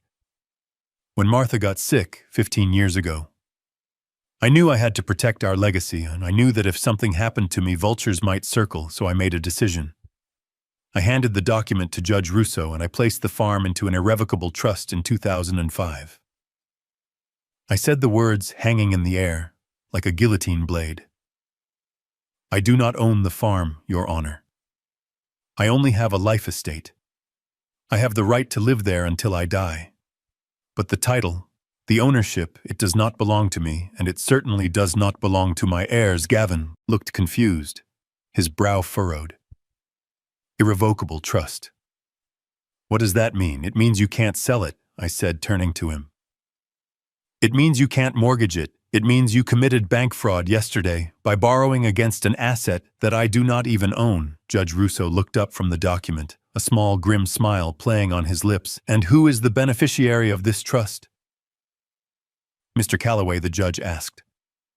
I looked at Rachel, who was staring at me with horror, realizing that her inheritance had just evaporated. I looked at Gavin, who was realizing that he was not just broke. He was going to prison. The beneficiary is the Disabled American Veterans Fund, I said, my voice ringing with pride. The property goes to wounded soldiers upon my death to build a rehabilitation center. You tried to steal from veterans. Gavin, you tried to defraud a charity. Gavin slumped back into his chair, his eyes blank, his mouth opening and closing soundlessly. The fight had gone out of him, the arrogance was gone, replaced by the crushing weight of reality. Judge Russo slammed his gavel down, the sound echoing like a gunshot. Petition denied with prejudice, the judge barked. Bailiff, take Mr. Miller into custody immediately on suspicion of bank fraud, wire fraud, and elder abuse. I am referring this entire matter to the district attorney's office for criminal prosecution. 2 bailiffs moved in flanking Gavin. They pulled him out of his chair and cuffed his hands behind his back. He didn't fight. He just stared at the floor. Defeated, broken. Rachel screamed a raw sound of despair, reaching for him, but he was already being led away. I gathered my papers, stacking them neatly back into my briefcase. I walked past the plaintiff's table where Vance was frantically packing his bag, trying to leave before he could be implicated. Rachel looked up at me, tears streaming down her face, ruining her perfect makeup. Daddy, she whispered, please help us. I stopped and looked at her for a long moment. I remembered the little girl I used to carry. On my shoulders, I remembered the woman who let her husband drug me and drag me out of my own home. You made your choice, Rachel, I said. My voice soft but unyielding. You chose him over me. You chose money over family. Now you have neither. I turned and walked out of the courtroom, the heavy doors swinging shut behind me, the sound of the chaos inside fading away. I walked down the hall, past the curious onlookers, past the other lawyers. I walked out of the courthouse into the bright Denver sunlight. Agent Miller was waiting for me by the curb, leaning against his car. He smiled when he saw me. Did you get him, boss? He asked. I got him, I said. Taking a deep breath of the fresh air, I got them all. We drove to a small diner on the outskirts of town, a place with vinyl booths and bad coffee. I sat in a booth by the window, watching the world go by. I ordered a black coffee, no sugar, just the way I liked it. I took a sip, letting the bitter liquid scald my tongue. It tasted like freedom, it tasted like victory. I was 70 years old. I was alone, my wife was gone, my children were gone, but I was still here. I was still standing. The hammer had dropped one last time, and the echo would last forever. The gavel strike still echoed in my ears as I sat in that booth watching the world move on. The lesson was brutal but necessary. Trust is not a birthright. It is earned currency, and family is defined by loyalty, not blood. I had spent years protecting those who only saw me as a resource, confusing enablement with love. But by reclaiming my agency, by standing tall in that courtroom, I didn't just save my assets, I saved my dignity. Sometimes the hardest fight is against those you raised, but surviving it proves that even when stripped of everything, your integrity remains the one thing no one can steal. If you have ever felt underestimated by those closest to you, or if you are fighting to protect your own legacy against betrayal, share your story in the comments. You are not alone. Subscribe for more stories of justice, resilience, and the unyielding power of truth. The hammer is always listening.